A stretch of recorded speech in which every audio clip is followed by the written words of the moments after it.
와일드번치로 드디어 세계적인 명장이 된 샘 페킨파 감독. 예. 그 이후에 뭐 케이블 호그의 발라드라는 영화도 있네요. 아, 이건가요? 근데 이렇게? 저희가 오늘 다루지는 않습니다. 예. 그리고 그 다음에 다룰 영화가 바로 저 개인적으로는 제 인생의 영화 베스트 10에 손꼽히는 원제 스트로독스. 우리 국내 출시제는 어둠의 표적을 소개해드릴 차례입니다. 개인적으로 비디오 제목이에요, 어둠의 표적이? 예, 개인적으로는 페킨파의 최고걸작이 아닐까. 맞습니다. 예. 저는 어둠의 표적이라는 제목이 매우 마음에 안 드는군요. 예, 그게 아마 이제 비디오로 출시가 되면서 영화는 70년대에 개봉을 했는데 예. 그 업자가 일본 제목을 갖다 붙였든 아니면 뭐 자기가 말하는 장명을 했는지 모르겠는데 저 개인적으로는 분명히 그 영화가 개봉을 했을 때 예. 예. 보고 싶었어요. 너무너무나. 근데 미성년자 관람 불가 영화라 해가지고 그게 피카데리 극장인가 어디서 하간 개봉을 했는데 개봉 당시 못 보고 언제 우리 동네 오냐. 중심가 극장에서는 미성년자 관람 같은 영화 별로 눈치가 보이지만 제가 살던 동네의 종합극장까지 오게 되면은 아무나 들어버리는 시스템이었기 때문에 기다리다가 드디어 그 영화를 봤던 기억이 있었는데 그때는 분명히 어둠의 표적 이런 제목 아니었습니다. 예. 스트로도가 아니었으면 스트로도그 아니었으면 지푸라기 개 둘 중에 하나로 개봉했었을 근데 거예요. 지푸라기 개라고 하면 잘 안 와닿고 지푸라기 개들이라고 해야 스트로도그 아마 우리 저기 청취자분 중에서 옛날 극장 포스터 잘 찾아서 올려주신 분 있잖아요. 스트로독스입니다. 정확하게. 예, 우리나라 제목은, 개봉 제목도 스트로도그라고 했었던 기억이 나서 그래요. 한번 옛날 개봉 우리나라 그 광고 있으면 찾을 수 있으면 찾아서 한번 올려주세요. 그러니까 영화 이거 마지막을 보면 알 수 있듯이 사실 위협자들이 그냥 지푸라기 개였을 뿐이거든요. 이 영화는 제가 놀랍게도 TV에서 봤어요. 물론 몇몇 장면은 기억은 안 나지만 삭제됐을 TV에서 이 영화를 했다고요? 뻔하긴 한데 어렸을 때 이 영화를 보고 제가 너무너무 충격을 받아가지고 일단은 더스틴 호프만이 저런 연기를 하다니. 그래서 실제 더스틴 호프만은 자기 평생에 걸쳐 폭력을 저지르는 영화에 출연하고 싶은 생각이 없다고 밝혔었는데 이 영화 출연할 당시에는 돈이 궁해서 출연했다는 인터뷰를 하게 됐다네요. 아니 근데 그렇게 따지면 리틀 빅맨은 왜 출연했어? 거기서 그 뭐 노골적으로 이런 폭력을 행사하진 않죠. 그러니까 예. 폭력을 하는 주체가 되진 않지만 그렇죠. 폭력적인 상황에 굉장히 놓이는 예. 캐릭터인데. 일단은 포스터부터 압도적이죠. 저는 영화의 내용을 이렇게 압축적으로 포스터에 넣을 수 있을까? 그러니까 깨진 안경을 쓴 깨진 더스틴 안경. 호프만. 예. 뭔가 평화가 분명히 이 영화 안에서 무너질 것 같다는 느낌을 받게 되죠. 실제 이 두꺼운 안경은 바로 더스틴 호프만의 캐릭터를 말해줘요. 그렇습니다. 바로 수학자로 등장하죠. 예. 미국인 수학자. 미국인 수학자고 수학자. 이성적이며 합리적인 그렇죠. 인간. 예. 합리성의 표본으로 나오죠. 근데 사실은 아름다운 굉장히 육감적인 아내 수잔 조지와 함께 미국의 도시 폭력을 피해 시골 마을로 이사를 와요. 그 아내가 영국 출신으로 설정돼 있지 않나요? 네. 그런가요? 예. 이 수잔 조지에 대해서는 제가 나중에 자기- 말씀드릴 텐데 굉장히 예. 자기가 태어난 동네로 오는 거죠. 예. 그러니까 아내의 고향으로 온 거죠. 근데 이 시골 마을 분위기 무언가 좀 이상합니다. 네. 더 이상한 건 이 시골 마을에 있는 한 청년이 아내와 이상한 관계인 것 같아요. 실제 아내가 결혼 전에 노란하던 청년이죠. 예. 사귀었다고 얘기해 주세요. 아내와 사귄 경력이 있었던 걸로 짐작되는 청년. 예. 마을 청년들이 그렇게 표현을 하니까. 근데 이 둘 부부 사이가 시골 마을에 왔는데 평온하지가 않아요. 특히 아내인 수잔 조지 계속 무언가 불만에 쌓여 있는 것 같아요. 뭔가 감추고 있는 느낌도 좀 들고. 예.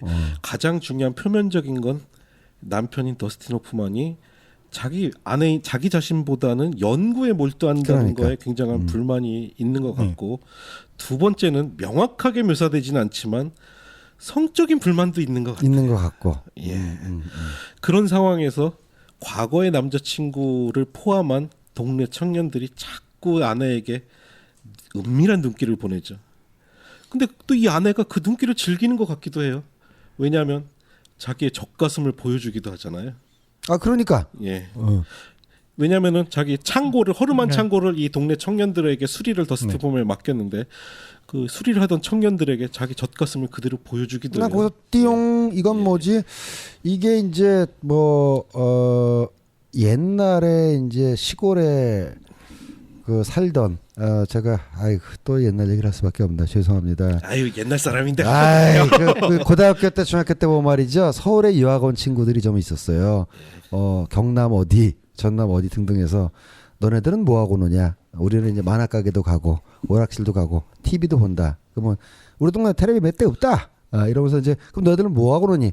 뭐 뒷산에 가가지고 뭐 소주도 마시고 뭐 남의 무덤가에 가서 뭐 춤도 추고 그러고 논다. 그 뒤에 이제 그 친구가 해줬던 몇 가지 에피소드가 생각나는군요. 그 무리에 끼어서 놀던 그 누구네 집 딸내미가 꼭 하나씩 있었다라고 해서 이제 그 사춘기 남자애들 특유의 그 과장된 어법으로 그 동네 그 여자들하고의 관계를 설명하던 부분이 있었는데 저는 스트로독스를 딱 보면서 아 이런 분위기였던가? 모든 동네 청년이 아는 그 여자 하나? 이런 분위기였던가? 그 친구가 딱 생각나더라고요. 예, 예. 근데 그 부분은 그 영화 처음에 이 에이미가 등장했을 때 보면 에이미만 그 브라자가 없이 예. 티를 입고 있고 예. 대신에 진을 입고 있지 않습니까? 예. 근데 딴 주위에 보면 모든 여성들이 따치마. 미니스커트를 그렇죠. 입고 있어요. 네. 그러니까 이거는 복장의 차이고 그리고 어떤 자유분방함을 드러내는 그런 장치들이 아닐까 하는 생각이 들거든요. 그래서 더스틴 그래서 호프만이 이 보수적인 마을과 충돌하는. 더스틴 호프만이 그 얘기를 하잖아요. 브라자를 하라고 계속 예, 영화 속에서 예. 이야기를 하죠. 그러니까 아까 제가 했던 얘기 조금 더 구체적으로 설명하자면은 그때 저는 당시 충격이었던 게 중3 고1 때 시골 친구들이 더 성적으로 개방적이었다라는 부분에 대해서 굉장히 충격이었어요. 예. 그래서 아니 어떻게 너희들은 그럴 수가 있니? 나는 참 구경도 못 해봤는데 야 서울 아들은 불쌍하구나. 우리는 놀 게 없어 그러고 논다. 라는 얘기를 물론 보편할 수는 없습니다만 그래? 굉장히 놀랐는데 바로 스트로독스의 마을 분위기에서 그런 걸 좀 느꼈다라는 거죠. 우리 스탠리 형님 그래서 그 친구들과 황홀한 사춘기 보내셨는지요? 그냥 얘기만 들었죠. 제가 그 동네 출신이 아니기 때문에 아이 뭘 떠? 그러면 기차 타고 하동 진주까지 내려가야 되는 상황 거기서 더 떨어진 면소지를 가는 상황이라서 그러지는 못했었고 네, 그렇게 불안불안한 부부 생활이 이어지고 있는데 드디어 사건이 터지죠. 이 동네 청년들이 더스틴 호프만과 함께 사냥을 가자고 더스틴 호프만을 집 밖으로 끌어내요. 그렇죠. 거의 1시간 정도쯤 가서 이제 그게 벌어져요. 예, 예. 그 전까진 계속 불안불안한 마을 상태. 특히 이 아내가 무언가 불만을 계속 가지고 있어요. 예. 그렇죠. 그래서 더스틴 호프만이 동네 청년들과 함께 사냥을 떠나는데 그 빈 집에 과거 남자친구가 들어오지. 들어오죠. 예. 그리고 그때부터 이 영화가 가지고 있는 최고의 논쟁적인 사실은 우리가 참 이거를 설명하기도 좀 조심스러운 장면이 이어져요. 뇌관에 불이 붙는 게 바로 그때쯤인데 그래서 이제 참 저도 이제 말을 가다듬고 있는 중입니다만은 얼핏 보면 지루할 수도 있어요. 예. 영화 2시간 정도 되는데 1시간까지는 별일 없고 그런 불안불안하고 더스틴 호프만이 이러는데 저 부인은 왜 저러지? 부인의 정체가 뭐지? 이 여자는 도대체 좀 이렇게 정숙한 여자인 거야? 아닌 거야? 라고 왔다 갔다 하다가 바로 이제 그 사건이부터 영화가 확 불이 붙기 시작하는데 이번에 다시 보니까 말이죠. 흔히 스트로독스를 비판하는 가장 큰 이유가 여성이 성폭행을 당하는데 성폭행 과정 속에서 오히려 그 가해자를 통해서 성폭행을 즐기는 성적인 희열을 얻는 것처럼 묘사한 거에 대해서 그 샘 페킨파가 욕을 무지하게 얻어먹었잖아요. 당시에 굉장히 페미니스트한테 욕을 먹었고 또 이렇게 이제 좀 멍청한 남자애들 중에서 하나가 그 여자들이 보내는 사인을 아전인수적으로 생각을 해가지고 싫어는 사실은 좋아의 반어법적인 표현이다라고 이제 해석하는 멍청한 놈들이 있는데 그런 시각에서 보면은 이거 봐라 바로 그거 아니냐라고 해서 굉장히 비난을 많이 받았잖아요. 근데 전 이번 영화를 보니까 1시간 부분까지 굉장히 치밀하게 싸우고 있는데 그럼요. 굉장히 예. 치밀하게 싸워요. 예. 그러니까 보면 방금 그 욕구 불만에 대해서 얘기가 나왔지만 섹스를 하려는데 시계를 맞추고 그러니까. 안경을 풀고 그러니까 예. 여기서 만족을 못 느끼는 데다가 고양이가 죽었는데 이걸 해결도 못 하고 거기서 그렇죠. 예. 그러니까 결국 이 에이미가 직접 이걸 확인하려고 우유 그릇까지 갖고 갔음에도 얘가 그걸 결국 못 해내지 않습니까? 여기서 보호자로서의 신뢰가 붕괴되고 그러니까 예. 예. 그러니까 그리고 유약한 이러면서 다른 마음들이 이제 생기겠죠. 영화 속에서 노골적으로 등장하는 건 부인인 수잔 조지가 더스틴 호프만한테서 찾고 싶었던 건 분명하게 남성성인 것 같아요. 그렇습니다. 예. 예, 그리고 더스틴 호프만 같은 경우에는 이 아내를 묘사하기를 짐승 같다거나 또는 14살짜리 같다. 그래서 예. 이 자유분방함을 또 일단 계속 만들어 나가요. 아니 그러니까는 이 아내가 적극적으로 화관을 모색한 것이 아니라 네. 일단 성폭행을 당했지만 사실은 성폭행하는 남자가 남편의 대체제였으면 네. 좋겠다라는 거를 인서트로 네, 분명히 보여주잖아요. 계속 교차판도 편집으로 이렇게 그 보여주잖아요. 장면을 좀 불편하더라도 좀 설명을 드리자면 네. 그 남편이 더스틴 호프만이 사냥을 간 사이에 그 예전 남자친구가 들어와서 처음에 키스를 하죠. 이제 그리고 나서 키스 이후에 사실은 이제 성폭행이 벌어지는데 처음에는 이 아내가 거부를 해요. 분명하게 거부를 합니다. 하지만 성관계가 시작되면서 마치 이 남자로부터 성적인 욕구를 풀고 싶은 듯한 받아들인다라는 거죠. 받아들인 듯한 묘사가 계속되는 게 왜냐하면 성폭행 당하는 그 순간 그 원활하지 않았던 남편과의 과거 장면들이 플래시백으로 계속 나와요. 네. 그리고 나서는 이 남자와 사실은 이제 그때부터는 성폭행보다는 우리 흔히 화관이라고 얘기하는 서로가 즐기는 듯한 카메라 쇼트가 계속 나오죠. 근데 분명히 그때까지는 예. 어쨌든 에이미가 어떤 자기의 욕구를 충족시키려는 예. 거였다면 그 뒤에 또 한 명이 와서 그렇죠. 이번에 그 진짜 새끼가 진짜 개새끼지. 네. 근데 예. 강한 여기서부터는 에이미가 굉장히 괴로워하죠. 그 수잔 조지가 어쨌든 그렇게 섹스를 마쳤는데 불행하게도 그 자리에는 그 예전 남자친구만 있었던 게 아니라 또 다른 친구 한 명이 또 따라 다른 동네 들어와서 양아치. 그때는 본격적으로 사실은 성폭행이 다시 벌어지죠. 그것도 예. 찰리에게 총을 겨눠서 그렇죠. 예. 예. 정말 두 사람 다 강제로 예. 강제 상태로 만들어 놓고 성폭행을 벌어지는데 그리고 이후에 에이미가 이것 때문에 계속 겁에 질리잖아. 예. 이 장면은 그러니까 분명히 얘기하고 싶은 굉장히 것은 묘해요. 예. 묘한 게 있고 예. 흔히 알려진 바와 같이 이 장면에서 그 부인 캐릭터가 속칭 해픈 예. 여자만은 아니다라는 네. 거를 보여주기 위해서 샘 페킨파가 쌓아올린 분이 꽤나 많이 있고 치밀하게 쌓여져 있다라는 거죠. 그러니까는 이 여자가 굉장히 외로워했고 성폭행은 당연히 지탄받아야 범죄고 거기에 대해서 이제 그걸 받아들이는 것도 뭐 어떻게 평가될지 모르겠지만 그렇다고 이 여자가 무조건 뭐 외간 남자한테 이런 여자는 아니라는 거를 계속해서 쌓고 있어. 그분은 오해라는 점을 그렇게 해석하는 거는 굉장히 오해라는 점을 말씀드리고 싶네요. 네. 네. 예. 하여튼 이 장면은 굉장히 논쟁적이기 때문에 좀 저희가 말하기가 조심스럽긴 한데 예. 중요한 건 이 장면으로 인해 정말 이 영화는 상당히 많은 비난을 욕을 받았습니다. 무지무지하게 먹었고 예. 어쨌든 더스틴 호프만이 좀 모자랐어. 그때까지 예. 모자란 부분이 있었던 그러니까 채워지지 못한 부분이 있어요 부인한테. 아내가 강렬하게 언급을 하자면 가끔 나도 가끔 도움이 필요하다고. 근데 그 도움조차도 못 주니까 그 어떻게 얘기하면 이 부분도 그러니까 아까 와일드 번치와 비슷하게 어떤 수정주의적인 그런 태도가 드러난다고 좀 보는 게 어떤 부분에서 성주기적 아까 말한 것처럼 거죠? 이제 그러니까 강간이라는 지금 이게 성폭행이라고 하는데 하는 놈은 나쁜 놈, 당하는 사람은 무조건 착한 사람, 받는 거는 반드시 고통이라는 단순한 도식이 아니라는 걸 저는 보여줬다는 면이 좀 있다고 보거든요. 그러니까 이거 우리가 조심해야 될 게 그 태도에 대해서 우리가 예. 지지하진 않아요. 예. 하지만 예. 분명히 이 영화에서는 예. 그렇게 샘 페킨파가 묘사하고 예. 있는 건 사실이에요. 그렇게 예. 볼 수도 있는 게 좀 전에 얘기했다시피 의사 강간과 예. 진짜 강간을 막바로 보여주거든요. 예. 강간처럼 시작했지만 화관처럼 변하는 의사 강간과 예. 진짜 강간을 막바로 병치시켜서 보여줌으로써 예. 샘 페킨파가 지금 병자님 얘기했던 의도를 구분해서 보여주려고 하는, 그러니까 그 상황을 구분해서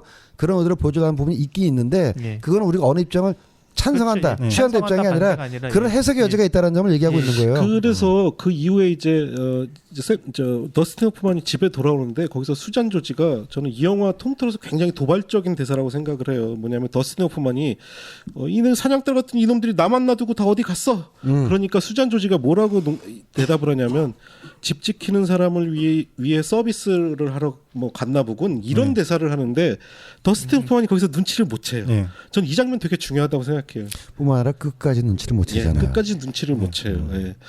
그게 이 작품의 백미지 사실은. 예, 예. 그리고 보면 더스틴 호프만이 굉장히 이성적이고 합리적인 인간일 줄 알았지만 알고 보니까 굉장히 독선적이고 독단적인 인간이에요. 그리고 도발적일 줄 알았던 수잔 조지는 실제 폭력을 접한 이후에는 예. 계속 굉장히, 공포에 예. 떨고 예. 있다는 거죠. 캐릭터가 바뀌는 거죠. 예. 예. 근데 한편으로 그 더스틴 호프만의 부인에 대해서는 어느 정도 현실적이라든가 좀 이해 가능한 설정을 해놓지만 네. 그 동네에 나오는 약간 그 어린 여자아이 예. 걔에 대해서는 좀 불편하대. 걔에 대한 묘사는 그렇죠. 예. 동네 바보 형이 아니라 뭐라 그래야 되나? 어쨌든 그 좀 이렇게 좀 뭔가 좀 모자란 그렇죠. 예. 아무 남자한테나 좀 흘리고 다니는 물론 이제 그 아이도 나름대로 이유는 있어요. 저 주변에 거절당하고 어떤 불만이 이제 그 등치 큰 남자 그 사람이 누구냐면 그 타이타닉에서 데이비드 워너. 데이비드 총 들고 쫓아다니는 부하로 나왔던 예. 사람인데 여기서만 해도 약간 좀 멍청하고 딜빵하고, 딜빵한 그 캐릭터로 나오죠. 그러니까 이제 스토리는 이제 그 사건 이후로 이제 하이라이트를 향해 가는데 이제 예상치도 못했던 사건이 발생하죠. 이게 그렇죠. 바로 이제 동네 뭐 바보 형 같은 형이 어떤 미성년으로 보이는 어떤 소녀 아이와 육체적 관계를 맺으려다가 본의 아니게 죽이게 되죠. 근데 그 소녀가 먼저 유혹을 했다라는 그렇죠. 거죠. 네, 사실은 소녀가 먼저 유혹을 더스틴 하게 됐어요. 호프만은 자기 부인이 예. 동네 양아치들한테 폭행을 당했는지도 모르고 그렇죠. 동네 잔치에 참가를 합니다. 예. 잔치가 벌어지는 와중에 거기서 빠져나온 한 여자아이가 동네 바보형을 유인해가지고 성관계를 맺으려고 하는데 그걸 또 동네 다른 사람들이 봐. 그리고 꼬마가 가서 아버지한테 일리는 거지. 예. 아저씨 저 형이 이렇게 뭐 이런 개새끼 잡으러 가.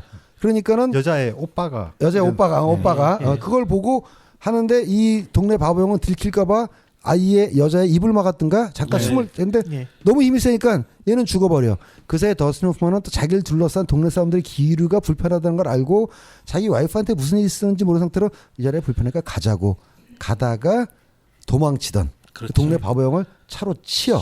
그렇죠. 여기까지는 저는 소리 좋아요. 예. 그 상황 보면 딱 나갔을 때 마을 전체가 안개 가득 그러니까, 덮여 있잖아요. 예. 그러니까 모든 게 가려져 있던 상황.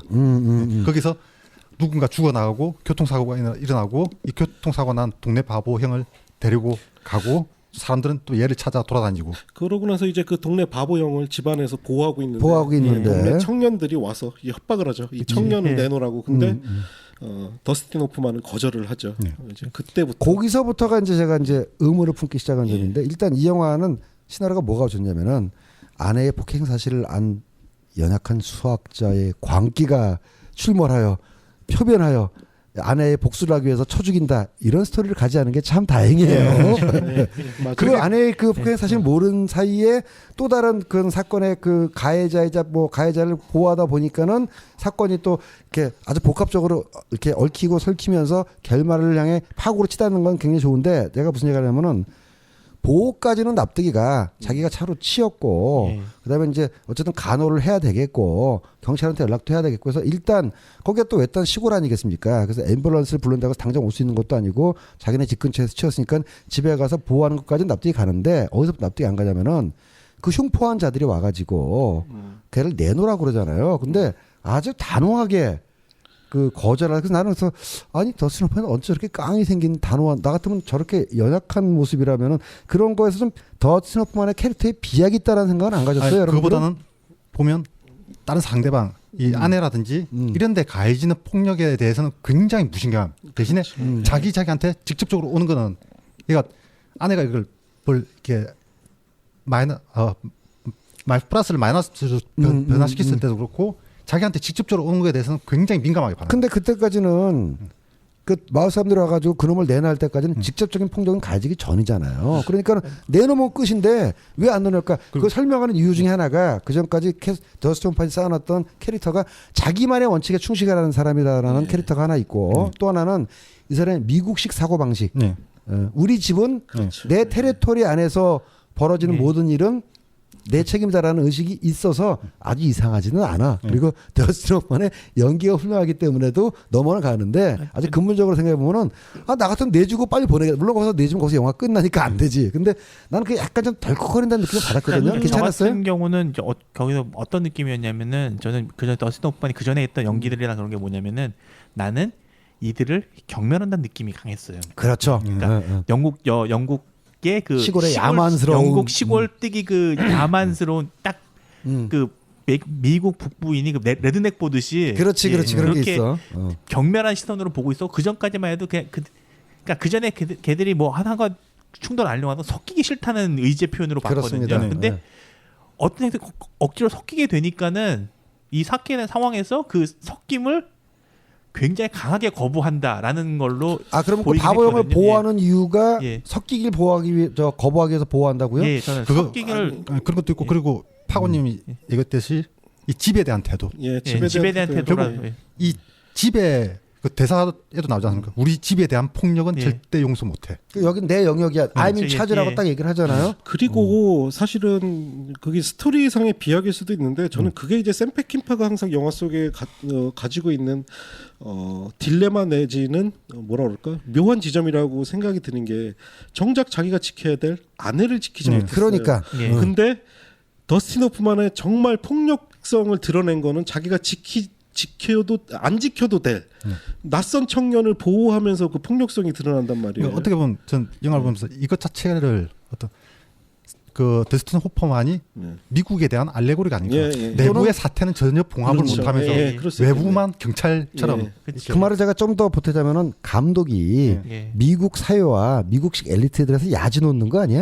예. 그 부분도 있고 네. 저는 이제 그 더스틴 호프만의 폭력성이 이제 극대화되는 거 변명을 좀 하자면 그런 지점은 될 수 있을 것 같아요. 네. 그 이 청년을 신고를 했던 이제 동네 그 군인이었던 그 소령이 와서 소령이 말리잖아요. 왔다가 뭐. 사실은 총 맞아 죽잖아요. 거기서부터 그냥 거기서부터 극전직하로 예. 이게 확 굴러가지. 거기서 이제 폭력성이 폭발을 하는 거죠. 아, 그러니까 나는 거기서부터 납득이 예. 돼. 예. 뭐냐면은 소령이 와서 말리고 나서 말리러 나갔다가 우발적으로 소령이 죽잖아요. 동네 사람들한테.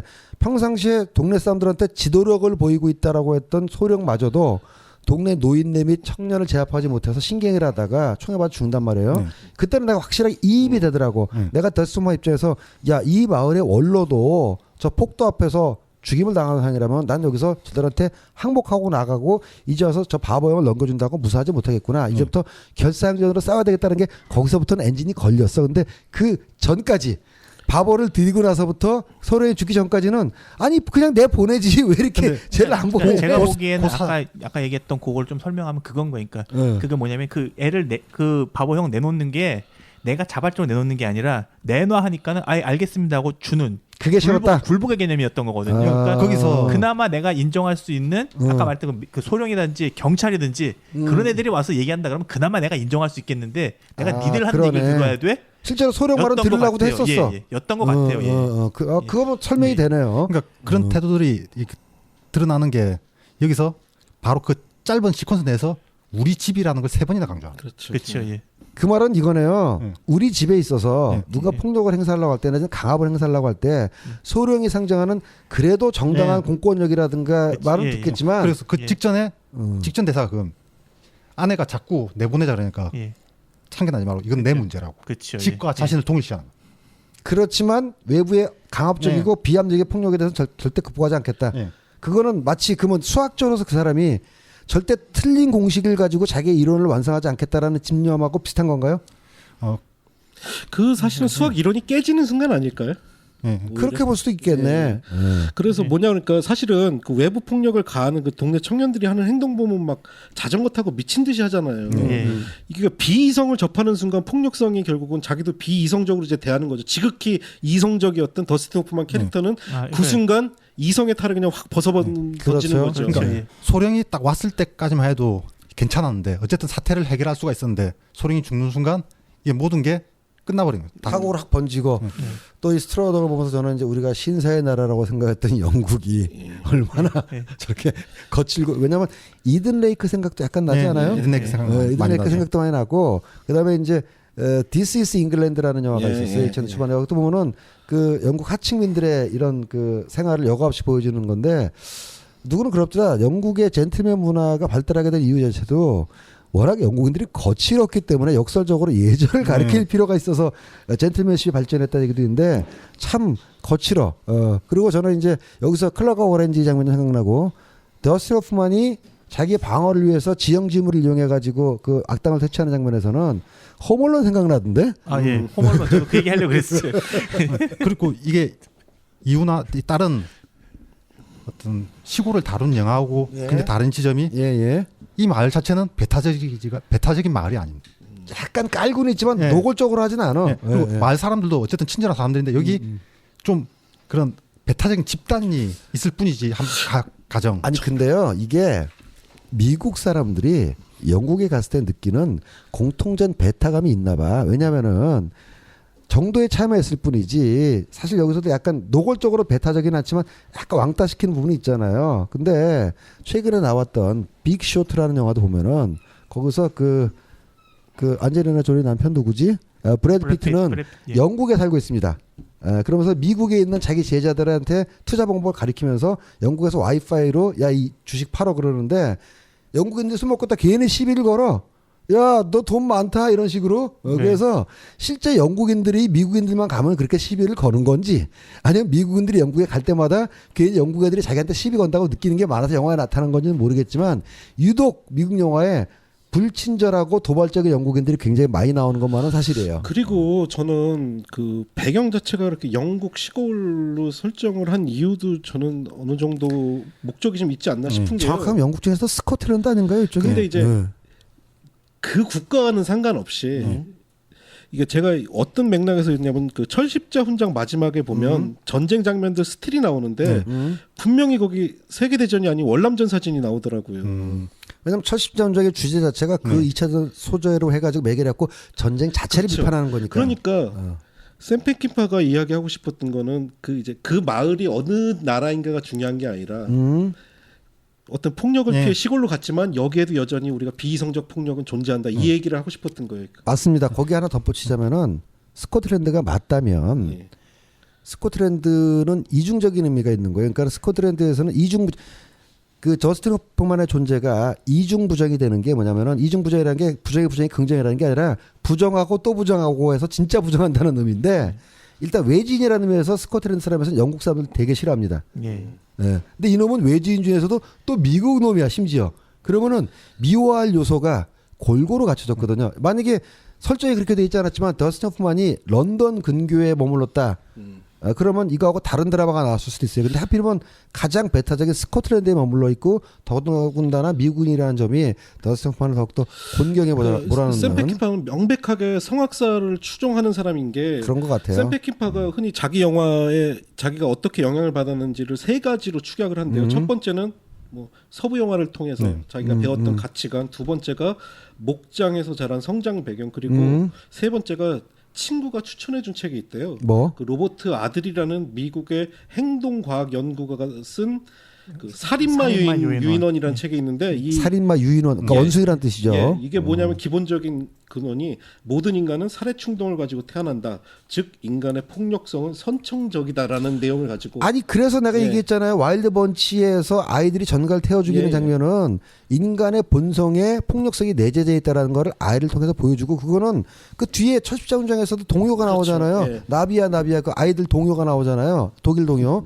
분명히 오늘 우리가 다룰 모든 작품에 대한 많은 작품에서 아이들을 맞아요. 통하거나 아이들의 시점을 통해서 폭력성을 얘기하는 게 분명히 있고 그거는 결국 펜킨파가 말하고자 하는 거는 인간 자체가 폭력적인 거야. 아이 때부터 이게 있다라는 거죠. 그러니까 그 아이가 폭력에 노출되어 있는 상황이기도 하지만 이 어린 아이 마음 속에 마저도 폭력성은 분명히 존재한다는 걸 샘 펜킨파는 이야기하고 싶었던 것 같아요. 다른 말로 하기엔 말이죠. 예. 폭력성이라는 거는 인간의 유전자에 프로그래밍 돼 예. 있는 기본 현실이죠. 예. 그게 이제 처절한 폭력으로 나오느냐 아니면 약간의 배타적인 제스처로 나오느냐 차이뿐인데 우리 형제지간에서도 보면 싸우는 이유가 뭐겠어요. 잘하면 형제끼리 싸우는 이유는 부모가 제공할 수 있는 자원을 자기한테 유리하게 오도록 싸우는 것이고 강아지들도 보면은 어미게 젖발다가 이렇게 사정없이 형제를 밀치면서 자기만 열심히 빠는 강아지들이 있잖아요. 이 부분에 관해서는 지금도 생물학자들에서는 굉장히 논쟁적인 사안이기 때문에 논쟁적이긴 해요. 예. 예, 예. 어쨌든 영화 이야기 좀 하자면 더스틴 호프만 후반부에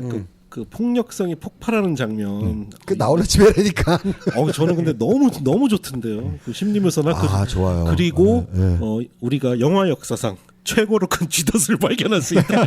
영화 속에서. 아니 그게 쥐덫 맞아? 그러니까 쥐덫이라고 번역이 됐는데 네. 쥐덫보다 여우덫이나 아니 뭐 이런 곰덧 같은 곰도 잡겠더라. 어? 곰덫이겠죠. 거기에 쥐 안 잡힐 거예요. 아니 그러니까 그리고 나는 그 쥐덫으로 모가지를 탁 잡는 그 순간에는 예. 오래간만에 느끼는 고의 쾌감. 예. 그 자체가 뭐 유혈이 낭자하진 않았지만 쥐덫으로 사람 됐습니다. 여기서는 대가리라고 표현할 수밖에 없는데 예? 대가리를 콱 조이는 그 순간에는 어우 짜릿해. 예.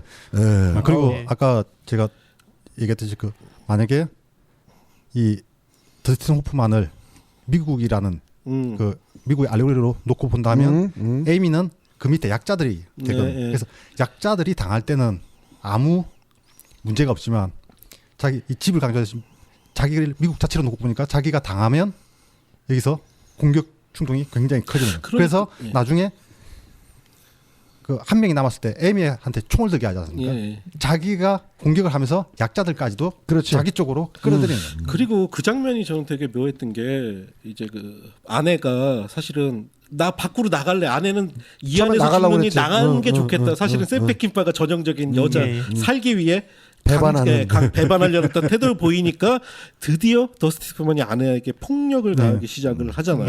예. 이 장면도 저는 독특한 것 같아요. 영화 속에서 그 더스틴 호프만의 캐릭터 변화를 극단적으로 보여준다는 근데 느낌이 정말 들어요. 더스틴 호프만이 별로 출연하기 싫은데 돈 때문에 출연하는 영화라고요? 그랬다면은 정말 더스틴 호프만은 프로인데 예. 연기 정말 잘 연기 정말 네. 끝장이고 잠깐 여기서 또 배우 얘기를 하자면 이 또 패키파 영화 보면서 아까는 어네스트 버그나가 윌리엄 홀덴 얘기를 했는데 찰턴 헤스턴이 제일 후졌네 그러고 보니까 예. 더스틴 호프만 얼마나 좋습니까? 여기서 연기 너무 잘해요. 꽃을 피웠고 그 직후에 바로 넘어갔을 때는 빠삐용에서는 그렇죠. 스티브 맥킨하고 더스틴 호프만 두 사람이었는데 당연히 그때는 사람들이 스티브 맥킨 보러 극장에 왔다가 요즘 말로 스티브 맥킨을 빠삐용에서 완전 발라버렸거든. 예. 아, 이따 전성기였는데 정말 더스틴 호프만의 연기는 그러니까 난 배짱도 좋은 게 어떻게 이거 리메이크를 만들 생각을 했어? 2011년에 리메이크- 리메이크가 나왔지. 그럼 더스틴 호프만 나온 영화 사람들 다 알고 있는데 어떻게 리메이크할 생각을 했지? 거의 시나리오 원작 시나리오 갖다 놓고 찍은 수준으로 비슷하게 찍었는데 이 영화하고 그- 비교할 수 없을 정도로 여기 포스터 좀 보시면은 요게 리메이크 포스터랍니다. 예. 리메이크 포스터도 심지어 거의 포스터까지 똑같은데 똑같이 만들어놨어요. 예, 예. 그리고 저는 이 영화를 볼 때마다 느끼는 게 과연 이 영화만큼 캐릭터들의 심리 묘사를 잘했던 영화가 있었던가 싶은 생각이 저는 들더라고요. 그러니까 더스틴 호프만 얘기를 좀 더 하자면은 딱 요때를 전후로 해서 마라톤맨 에서는 로렌스 올리비에랑 같이 나왔는데 아, 예, 예. 로렌스 올리비에 밀리지 않는 얘기를 들었고요. 예. 뭐 작은 거인, 뭐 졸업, 빠삐용 70대 정말 전성기를 네. 열었는데 세월이 흘러간 지금은 쿵푸 팬더의 사부 목소리로 출연을 하고 있고 배우로서의 그 모습을 봤던 건 우리가 지난번에 소개했던 웩도독이 네. 비교적 최근작이었는데 물론 최근에 향수에서도 나왔었죠. 향수에서도 나왔었고 그 파트릭 지스킨트의 소설을 원하는 예, 거기서 예. 뭐 나쁘진 않았는데 정말 이때 더스틴 호프만 연기는 다이아몬드 같죠. 뭐. 다이아몬드입니다. 예, 예. 더 이상 할 말이 없네요. 그리고 예, 배우 예. 얘기 조금 더 하자면 그 아내로 나온 수잔 조지 너무 육감적이지 않아요? 지금 나왔으면 예. 스칼렛 요한슨과 예. 제이미 폭스를 다 합쳐서 찜쪄 먹은 것보다도 뛰어난 예. 그런 매력을 가진 배우예요. 그러니까는 섹시한 것 같으면서도 약간 멍청한 것 같으면서도 때로는 표독스럽기도 예. 하고 아주 현실적이기도 하고 정말 흔히 하는 말로 팔색조 같은 매력을. 근데 이 배우가 왜 이 영화 이후에는 그렇게 특별하게 사실은 제가 예. 이 배우를 이 영화에서 너무 좋아해서 영화를 찾다가 하나 찾은 게 아웃 오브 시즌이라는 영화 있어요. 아웃 오브 시즌 그 영화 진짜 끝내줍니다. 그 내용이 뭐냐면 엄마랑 둘이 사는데 딸이 엄마가 바네사 레드그레이브인가 린 레드그레이브인데 바네스 레드그레이브겠네요. 예. 엄마의 남자친구가 찾아와요. 그리고 영화 속에서 명백하게 자기 아버지인 것처럼 묘사가 돼요. 근데 어느 날 이 수잔 조지가 엄마와 경쟁심을 느껴서 저런 아버지를 유혹을 하는데 그 장면에서 나신이 나와요. 음모까지 다 나오고. 주로 벗는 점으로 예. 원래 수잔 조지가 좀 벗는 역할을 많이 했는데 마지막에 이 영화가 기가 막힌 게 결국은 한 여자와 한 남자, 이 남자는 남고 한 여자는 떠나요. 근데 떠나는 여자가 누군지 남은 여자가 누군지 두 모녀 중에 누군지를 밝히지 않는 아주 묘한 영화가 있거든요. 여기서도 이 수잔 조지 굉장히 육감적으로 나와요. 육감적뿐 아니라 묘한 매력을 예. 가진. 그리고 몸매도 예뻐 사실. 그러니까 그 영화를 보면서 이쁘다는 느낌 사실 못 받았는데 진짜 뭐 설명하기 어려운 매력이 있습니다. 그러니까 그 깊은 밤 갑자기 이기선 씨 같다는 느낌 좀 받았어요. 저도 이제 그 학생들한테 얘기를 할 때 예. 너희들이 없는 제작비로 단편 영화를 찍으면서 완성도를 좋게 하는 방법은 캐스팅이고 예. 연기다. 캐스팅이 얼마나 중요한가를 보여주냐면, 그러니까 이 수잔 조지가 연기를 함으로써 다소 말도 안 맞아요. 되는 예, 설정도 예. 납득이 가게 하는. 예. 저 여자라면 저 여자를 둘러싸고 저럴 수 있겠구나. 예. 근데 이렇게 중요한데 코폴라는 데브3를 찍을 때 자기 딸인 소피아 코폴라를 쓰는 바람에 이건 제가 인격을 못 오가는 게 아니라 도대체 왜 앤디 가르시아가 금단의 벽을 넘으면서까지 이 소피아 코폴라하고 사랑에 빠져야지 납득이 안 가는. 이게 납득이 가야 되는데 납득이 안 가니까 오히려 그 앤디 가레스의 캐릭터가 아주 야비하게 해석되는 거지. 아, 저 새끼는 사랑하지도 않으면서 지위와 재산 때문에 접근하려고 하는 거. 사실 설정 그게 아니거든요. 그게 여배우가 그러니까 캐릭터가 무너지는 케이스라고. 이야기가 아무리 논리적일지라도 배우가 안 되면 이건 납득이 안 돼. 근데 이건 확실하게 납득이 되잖아요. 그러니까 그래서 좀 오해 소지는 있는데 이 영화에서 그 여성 그 부인의 캐릭터가 묘하기도 한데 배우가 그 역할을 너무 이미지에 딱 맞게 잘했어. 잘해. 네. 그래서 보는 사람이 오해도 할 수 있을 정도로 그리고 네. 마지막 강간 직전에 찰리를 부르지 않습니까? 예. 그러니까 여기서도 이제까지 이제 남편은 이제 못 믿겠고 현실적인 선택이었을 뿐. 차라리 진짜 찰리가 나를 구해주는 그래. 게 낫겠다, 당연하겠다. 그 막판에 그 싸우는 것도 찰리잖아요. 그 또 나쁜 놈이 또 그러려고 그러니까는 네. 격투를 벌이고 이제 대서판은 또 서로가 서로를 죽인 상하니까는 찰리 그 친구가 찰리였죠 불렀던 네. 그 앞에 했던 그 놈이 네. 거시기 했던 그 놈이 근데 여자의 본심이 거기서 드러난 거지 사실은. 그 사실은 그러니까 자기 남편을 이제 마지막에 그 폭력이 네. 한참 벌어지고 있는 그 현장에 그 자기 남편이 아닌 자기를 겁탈했던 외부의 적에게 가려고 그러는데 중요한 건 더스틴 호프만이 폭력을 가하니까 네. 그 다음부터는 또 고분고분해진다고요. 더스틴 호프만의 말을 또 잘 들어요. 이거 해 저거 해 그러면 그걸 또 고분고분 들어요. 그게 나중에 그 아내한테 총을 쏘라고 해서 마지막 사람을 예. 죽이지 않습니까? 예. 그리고 나서 굉장히 이 여성 캐릭터가 담담해집니다. 예. 야, 그러니까 이게 사람들이 어쨌건 처음엔 저항을 하다가 결국 한번 휩쓸리고 나면 완전히 자기 세계가 바뀌어버리는 거예요. 그 거기까지 듣고 나니까 말이죠. 저는 병자님 얘기했던 패킨파 영화의 여성은 예. 사회적 약자나 민중을 상징하는 것일지도 모른다고 네. 했던 말이 상당 부분 드러만다는 생각이 딱 드는 게 이 영화에서 이 영화에서 행동을 보면은 끝까지 살아남는 거는 민초 아니겠어요? 이 부인 예. 결국 뭐 물론 이제 더스틴 호프만이 떠나긴 하지만 그 정말 이렇게 무너질 것 같다가도 현실에 적응하면서 끝까지 살아남았던 그거 보면은 병자님 분석이 일리가 있다는 생각이 드네요. 어찌됐든 이제 그 장면으로 인해 이 영화는 굉장히 논쟁이 됐고 놀랍게도 예. 샘 페킨파의 절친 가운데 한 명이 그 유명한 여성 평론가 폴린 카일이 있었다고 합니다. 예. 그래서 여성 페미니즘 평론가. 예. 페미니즘 평론가. 그래서 플레이보이지에서 대담을 한 인터뷰가 실리기도 했다고 그러더라고요. 그러면서 이 폴린 카일에 대해서 이렇게 역공을 하기도 했다는 내용이 좀 있더라고요. 여기서 또 하나 중요한 것. 예. 허슬러나 예. 펜트하우스가 아닌 플레이보이에서 대담을 했다는 거.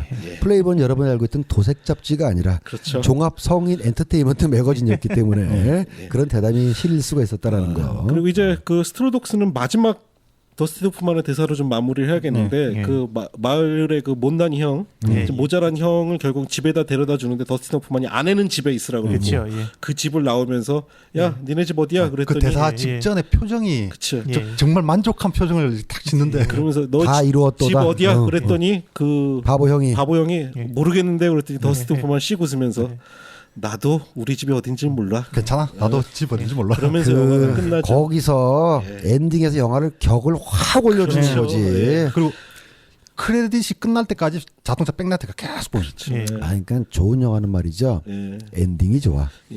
엔딩이 그렇죠. 좋으면 다 용서가 돼. 와일드 번치 엔딩 있잖아요. 다 장렬하게 죽으면서 손튼이 그 엔딩 민병대를 합류하고 자기 양아치 같은 부하들을 쫓아내는 엔딩. 여기서 그렇고 저는 엔딩 너무나 만족스럽고요.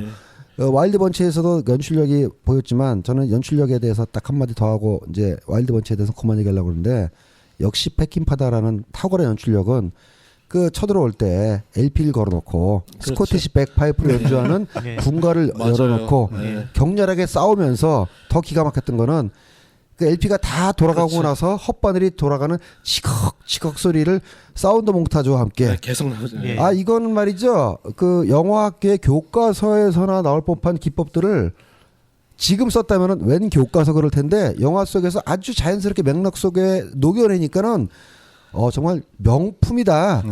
정말 광기가 뭔지를 보여주는 광기가 뭔지를 보여주는 광기가 장면. 뭔지를 네. 그 스코티시 백파이가 연주하는 군가로 보여주고 광기가 쓸고 나간 뒤에 심리적 허진함을 헛돈 LP 소리로 들려주는데 아 예술이었습니다. 네, 그래서 예. 하여튼 스트로독스는 제가 마지막 대사를 소개해드린 이유는 결국 샘 페킨파가 다루는 주인공들은 공통적으로 집이 없는 사람들 혹은 집을 찾고 싶은 사람들의 이야기가 아닌가 싶어요. 다른 말로 얘기하면 불황자, 예. 방랑자. 예, 그렇게 스트로독스 이 영화 얘기를 하고. 이 영화에서도 결국 차고는 완성을 못하지 않습니까? 그렇죠. 예.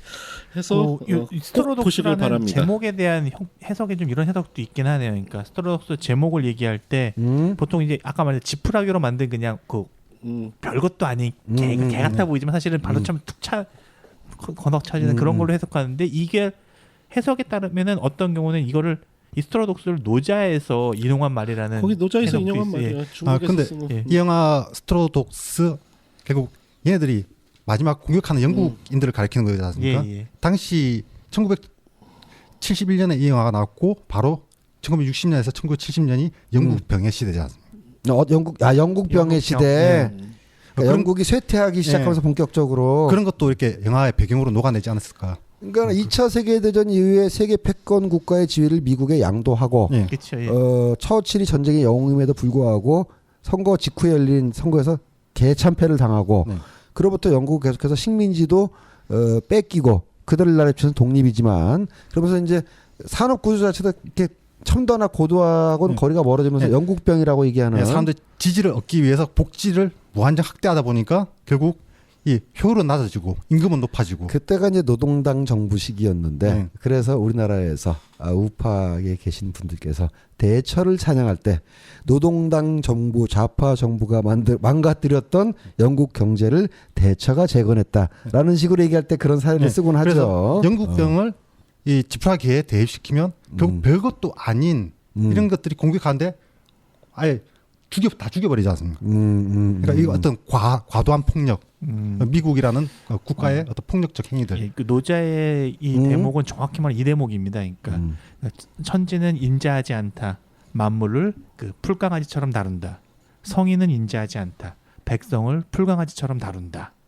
이 풀강아지가 바로 거기서 나온 게 스트로독스거든요. 스트로독스다. 예. 그러고 보면 그 세계관하고 영화의 세계관이 분명히 맞닿은 측면이 있네요. 인간을 예. 굉장히 하찮은 존재를 그렇죠. 예. 묘사하는 뜻인 거죠. 스트로독스가. 어떻게 보면 저는 이제 참 계속 이제 그 아까 말했듯이 이제 그 여성이라는 걸 갖다가 민초나 그런 거 보는 해석의 입장에서 보면은 딱 여기서 더스틴 호프만이 그 여성 배우자 여성을 정말 지푸라기 개로 다루죠. 그렇지만 예. 진정한 승리자는 부인일 수도 있다라는. 예, 예. 그러니까 그런 의미로 좀 해석이 되지 않을까 싶은 진정한 생각이 좀 승리는 있습니다. 부인일 수 있겠네요. 모르잖아. 더스틴 호프만이 모르잖아. 자기가 뭐 했는지도 모르고 그거를 까발릴 수 있는 그놈이 찰리가 그거 왜 쏴주겠는지 아시잖아요. 예. 그 양아치 같은 놈이 뒤에 가서 두 번째 어택했던 그놈이 야 너 사실 우리 그랬더니 그걸 그냥 입 막으려고 사실 쏴죽인 거나 마찬가지잖아. 부인이 쏴죽였던가? 그 양아치 같은 놈은? 장면도 좀 묘한 게 뭐냐면은 그 마지막에 쏴준 사람은 그 성폭력 행위하고 관계없는 사람. 예. 마지막에 죽은 근데 사람. 그 사실 그 관계 없는 사람이지만 그 장면에서 부인의 그 사건을 드러낼 듯한 느낌을 자꾸 보여줬다라는 거죠. 그러니까 그 장면이 이제 사실 그러니까 더스틴 끝내려고 호프만 앞에서 야 사실 네 마누라 우리들 중에 하나하고 뭐뭐뭐 했어라고 하는 느낌을 그 장면에서는 둘 다 성폭력을 행사했던 인물이고 그 다음에 에이미가 직접 총을 쏠 때는 다른 사람이다. 예. 내가 얘기했던 거 그 앞에 장면 예. 얘기하는 거예요. 그러니까, 예. 그 사실 드러내려고 하니까는. 근데 재밌는 건 그 사실 끝내려고 하는데 뭐냐면은 이제 아내가 그 네. 집안에 쳐들어오는데 그 원래 남자친구 말고 그 뒤에 이어서 성폭행을 했던 그 남자가 총을 네, 들고 그쵸. 또 다시 이 아내를 성폭행을 그래. 하려고 그러는데 그렇죠. 예. 여기서 정말 재밌는 게 샘 페킨파의 정말 시각이 세상에 선인도 없고 악인도 없다라고 생각하는 게 뭐냐면 그 행동을 막으려는 사람이 더스틴 호프만도 있지만 예. 그 처음에 했던 남자친구도 그래. 그렇죠. 예. 다시 한번 내가 사랑했던 이 여자를 성폭행하는 건 못 보겠다는 그렇지. 태도를 보인다는 거예요. 이 사람도 악당인데. 그게 묘하다라는 예, 거예요. 맞아요. 예. 예. 그리고 그 말씀하시려는 거였죠. 그거였고 예, 예. 와이프 입장에서 보면은 고맙게도 그들이 다 죽어주는 바람에 그렇죠. 예. 자기가 했던 그거는 더스틴 호프만한테 영원히 비밀로 남게 돼 있다는 점에서 진정한 승리자라고 얘기했던 겁니다, 제가. 거기에 보너스가 있잖아요. 더스틴 호프만은 이제 센 남자가 됐잖아. 예. 그러니까 진정한 승리자인 거지. 예. 어찌됐든 뭐 샘 페킨파 영화 중에 와일드 번치와 더불어 최고의 걸작인 건 그렇죠. 예. 다들 동의를 그럼요. 예. 하시는 거죠. 예. 저는 2등. 예, 2등. 1등은 와일드 번치. 여러분들은 이제 이게 1등이고. 예, 이 영화는 가급적 부부 사이 함께 보지 마시길. 예. 개인적으로 이건 이 두 아까 두 영화는 1, 2등을 가릴 영화가 아니라고 생각합니다. 그렇긴 그러네요. 예, 예, 예. 예, 예. 제가 이 영화 제 인생의 영화라는데 뭐 납득은 되시죠? 다들 그럼, 동의하시죠? 예. 예, 그렇게 해서 어둠의 표적까지 스트로독스까지 해드렸고 리메이크 보지 마시길. 예. 욕 나옵니다. 리메이크 아주 최강의 영화입니다. 예. 그리고 나서 소개해드릴 작품이 이 시기가 사실은 샘 페킨파의 전성기인 것 같아요. 69년도에 와일드 번치가 나왔고 71년도에 어둠의 표적, 그리고 72년도에 게로웨이, 73년도에 관계의 종말, 74년도에 가르시아, 이런 걸작들을 매년 쏟아내다니 정말. 바로 다음에 나올 게 좀 게러웨이인가요? 다음에 다른 영화가? 중간에 뭐 이제 주니어 버너라는 이거는 좀 밋밋한 영화가 있어요. 이거는 소개를 안 해드리고 게로웨이. 이거의 또 개봉 제목 제가 명확하게 기억하는데 게터웨이였습니다. 비디오 출시제도 그런. 예, 한글 개봉 제목이 게터웨이고요. 오늘 다룰 7편 중에서 저한테는 3등. 예. 근소하게 차이 나는 2등으로 스트로독스, 저한테 3등. 우리나라에서 이 게터웨이를 얘기할 때 항상 빠지지 않고 수식하는 게 있죠. 스티브 맥킨이 정말 여성을 후드려 팬다라는. 알리 맥그로우가 알리 맥그로우. 이게 그러니까 아마 저기 뭐야 알리 맥그로우 우리나라에서는 러브 스토리로 유명해졌어요. 예. 그리고 이제 그 다음에 소개된 게 이제 이 게러웨이인데 게터웨이인데 당시 70년대 초반 당시에 한국 그 젊은 남성들에게 소위 말하는 요즘은 이게는 여신의 두 명 있었습니다. 난 동의 못하겠는데. 아니, 자 올리비아 하세, 그 다음에 알리 맥그로우 공통점은 말이죠. 둘 다 서양 배우인데도 불구하고 그 우리가 흔히 금발 미인에 대해서 갖고 있는 어떤 뭐랄까 약간의 거부감. 가령 파라 파셋 메이저스는 아름다웠어요. 네. 근데 왠지 다가가기에 좀 너무 좀 거대해 보이는. 근데 알리 맥그로우하고 이 줄리엣 비노슈가 아니라 줄리엣 비노슈는 내가 개인적으로 좋아하는 배우고 올리비아스는 그런 특히 알리 맥그로우의 인기가 대단했어요. 근데 제가 알기로는 그 못지않게 러브 스토리 미스캐스팅이랑 욕 굉장히 많이 먹었어요. 아니 실질적으로 알리 맥그로우의 사생활이 어땠던 예. 그녀의 남성 편력이 어찌하였던 당시에는 그런 것들은 알려지지 않았고 그 러브스토리에서 백혈병으로 죽어가는 그 순수한 이미지, 그리고 여기서는 그 남편을 위해서 이렇게 희생하면서 청하하면서도 때로 강단 있게 움직이는 그 이미지, 알리 맥그로우 때문에 이 영화 본 사람 단연코 많았다고 저는 확언합니다. 저는 하여튼 러브 스토리는 말씀을 드리자면 알리 맥그로우가 당시 영화사의 프로듀서와 사귀고 있었고 그로 인해 캐스팅됐다는 그렇다니까요. 소문이 아니고 실제죠. 예, 어쨌든 알리 맥그로우 사생활하고는 별개로 그냥 이미지만 얘기하는 러브 스토리에 겁니다. 비해서는 이 영화 나왔을 때 저는 살을 굉장히 많이 뺐다는 느낌을 굉장히 많이 뺐고. 이 영화에서는 저는 그나마 러브 스토리보다는 낫더라고요. 감독이 러브 스토리 안 팩트 봤습니다. 예. 나중에 좋은 영화예요. 보세요. 저도 눈바짝면밖에 기억이 안 예. 나요.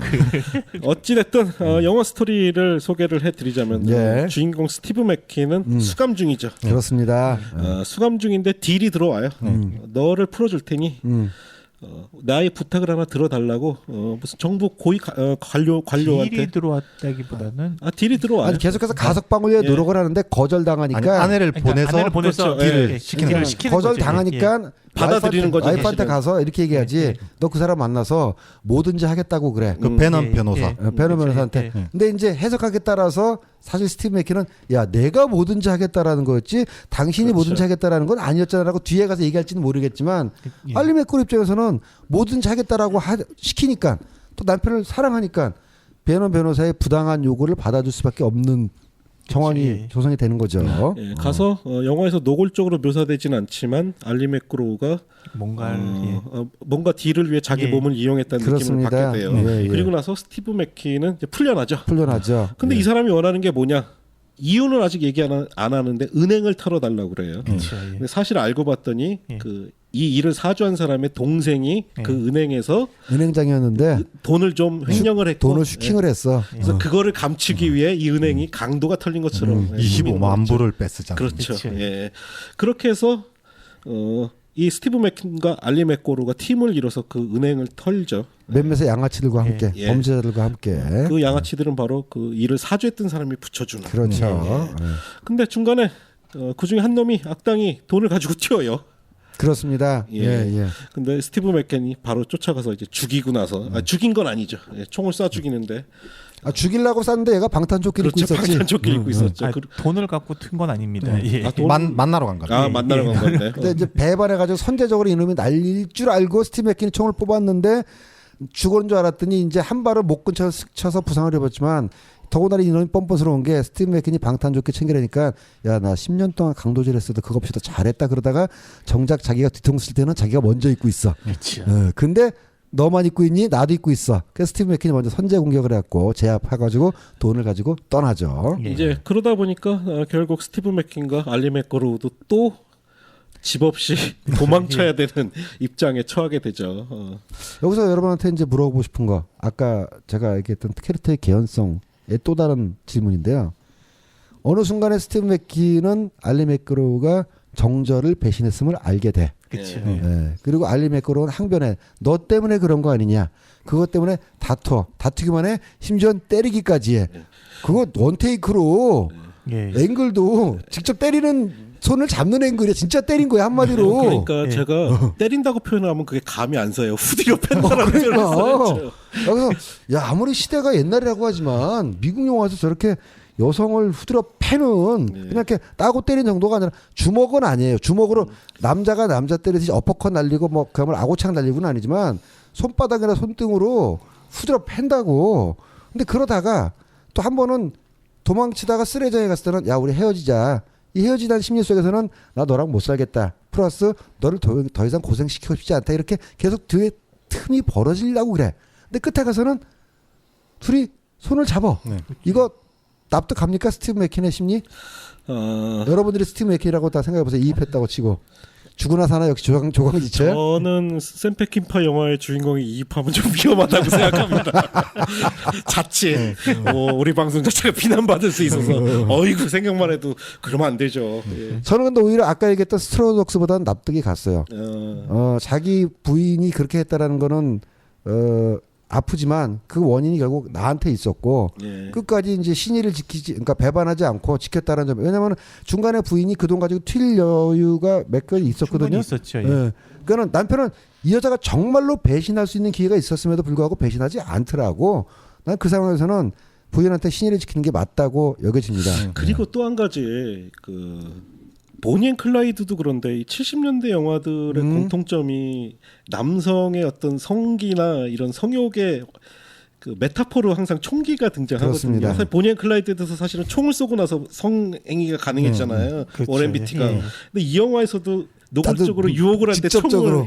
총을 이렇게 더듬는 장면이 나오는데 그러니까 빵에서는 자 스티브 맥킨 자체가 빵에서 나왔을 때는 잘 안 되잖아요. 안 되잖아요. 예. 성행위가. 예. 근데 나중에 강도질을 하고 총 쏘고 다니기 예. 시작하면서부터는 된다고. 예.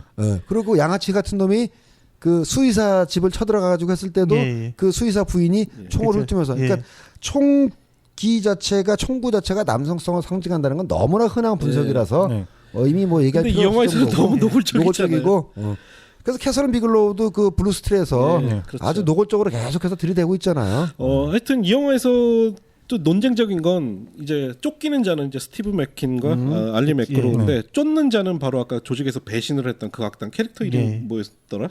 예. 캐릭터가 뭐였죠? 하여튼 다 재수 없는 놈. 그 재수없는 놈이 총상을 입고 이제 시골에 있는 의사한테 자기를 치료해 달라고 수의사. 하면서 수의사. 수의사한테 루디. 루디. 근데 이 수의사 인질로 잡혀있던 수의사 아내는 예. 또 이 악당에 또 발맞춰서 그쵸. 남편이 보는 데서 별의별 짓을 다 해요. 진짜 지독하더라고요, 여자. 그 영화는 사실 그 장면 묘사는 코미디에 가까운 물론 정도. 코미디라고 예, 넘어갈 예, 수는 예. 있는데 근데 코미디에서 갑자기 비극으로 바뀌지 않습니까? 그렇죠. 남편이 예. 자살함으로 인해서. 예. 그러니까 보다 못해서 아니 생각해 보세요. 그 우리 집에 강도가 들어왔는데 인질로 잡다 못해가지고 그 와이프가 강도한테 이건 헬싱키 신드롬도 아니고 뭐야? 그냥 강도 편이 되는 거야. 그러면서 자기를 거꾸로 남편을 구박하고, 그러니까 이 남편은 이제 분노할 기력도 없는 거지. 그 배신감에 치를 떨다가 강도가 화장실 간 남편한테 야 왜 이렇게 안 나와? 아 이 새끼 너무 시간 오래 끄는데 문 딱 열어보니까는 목매달아 죽어 있어. 그러니까 또 그 강도는 평신 왜 죽고 그래? 네. 그리고 와이프 반응이 걸작이지 않습니까? 뭐 슬퍼하거나 이런 것도 없어. 그렇죠. 아주 당연하다는 듯이 그 강도를 그 재수없는 놈을 따라간다고. 그래서 야 백킨파 여자한테 얼마나 쓰라리게 배신 당했길래 이렇게까지 묘사를 하나. 그러니까 이제 그 장면에서 사실은 여성들이 좀 불편할 수도 있는데 계속 예. 그 그럼 많이 불편할 겁니다. 교차 예. 편집으로 그 장면에서 이 쫓기는 자들은 어떤 시퀀스들이 나오냐면 알리 맥고로가 멍청하게도 영화 속에서는 멍청하게도 돈가방을 예. 예. 그 그쵸. 점도둑한테 점도둑한테 뭐 사기꾼한테 사기꾼한테. 사기꾼한테 돈가방을 잃어버려서 또 스티브 맥퀸이 죽을 돈 그걸 또 찾으러 나서는 장면이 그 장면 예, 좋아요. 예, 그- 나와요. 예. 음. 그래서 여성의 시각에 대해서는 샘 페킨파는 정말 거의 이 중반기 시절에는 정말 일관되게 유지되는 것 같아요. 그렇죠. 예. 예. 그리고 영화적 기법으로 보면은 이미 와일드 번치에서 꽃을 피우기 시작한 뭐 퀵줌이라든가 빅 클로즈업이라든가 지펜 못지않게 여기서는 편집 기법의 어떤 예. 혁신이 물론 이제 샘 페킨파가 처음으로 시도한 건 아닙니다. 프레시백과 그렇죠. 프레시포워드를 한 시퀀스에서 동시에 예. 사용하는 아시다시피 프레시백은 과거의 장면을 지금 현재 끼워 넣어가지고 설명해 주는 기능이고 예, 예. 플래시 포워드는 앞으로 벌어질 일을 지금 현재 미리 보여준다라는 건데 영화적으로 플래시 포워드는 거의 쓰이지가 않아요. 네. 왜냐면 맞아요. 꿈 장면 예, 예. 외에는 쓰일 일이 없다고. 근데 그 알리 맥코랑 같이 그 유원지 같은 데 예. 가가지고 예, 예. 이제 뛰어노는 사람들을 보면서 그치, 예. 그 현재 분명히 이 사람들이 아직 물에 안 들어갔는데 예. 물에 가서 헤엄치고 있는 장면이 팍팍 들어오는 거지. 그리고 또 과거 장면도 보이다가 그러니까 좀 전까지는 과거 장면을 보이다가 예.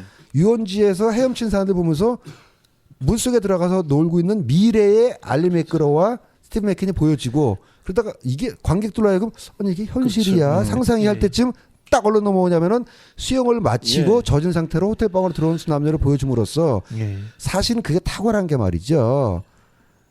이후에 두 캐릭터가 서로 갈라졌다가 밥 먹였다가 갈라졌다가 밥 먹였다가 끝내는 이 뭐 스포일입니다만 이 범죄 영화는 유일하게 탈출에 성공해서 행복한 결말로 끝나잖아요. 그렇죠. 예.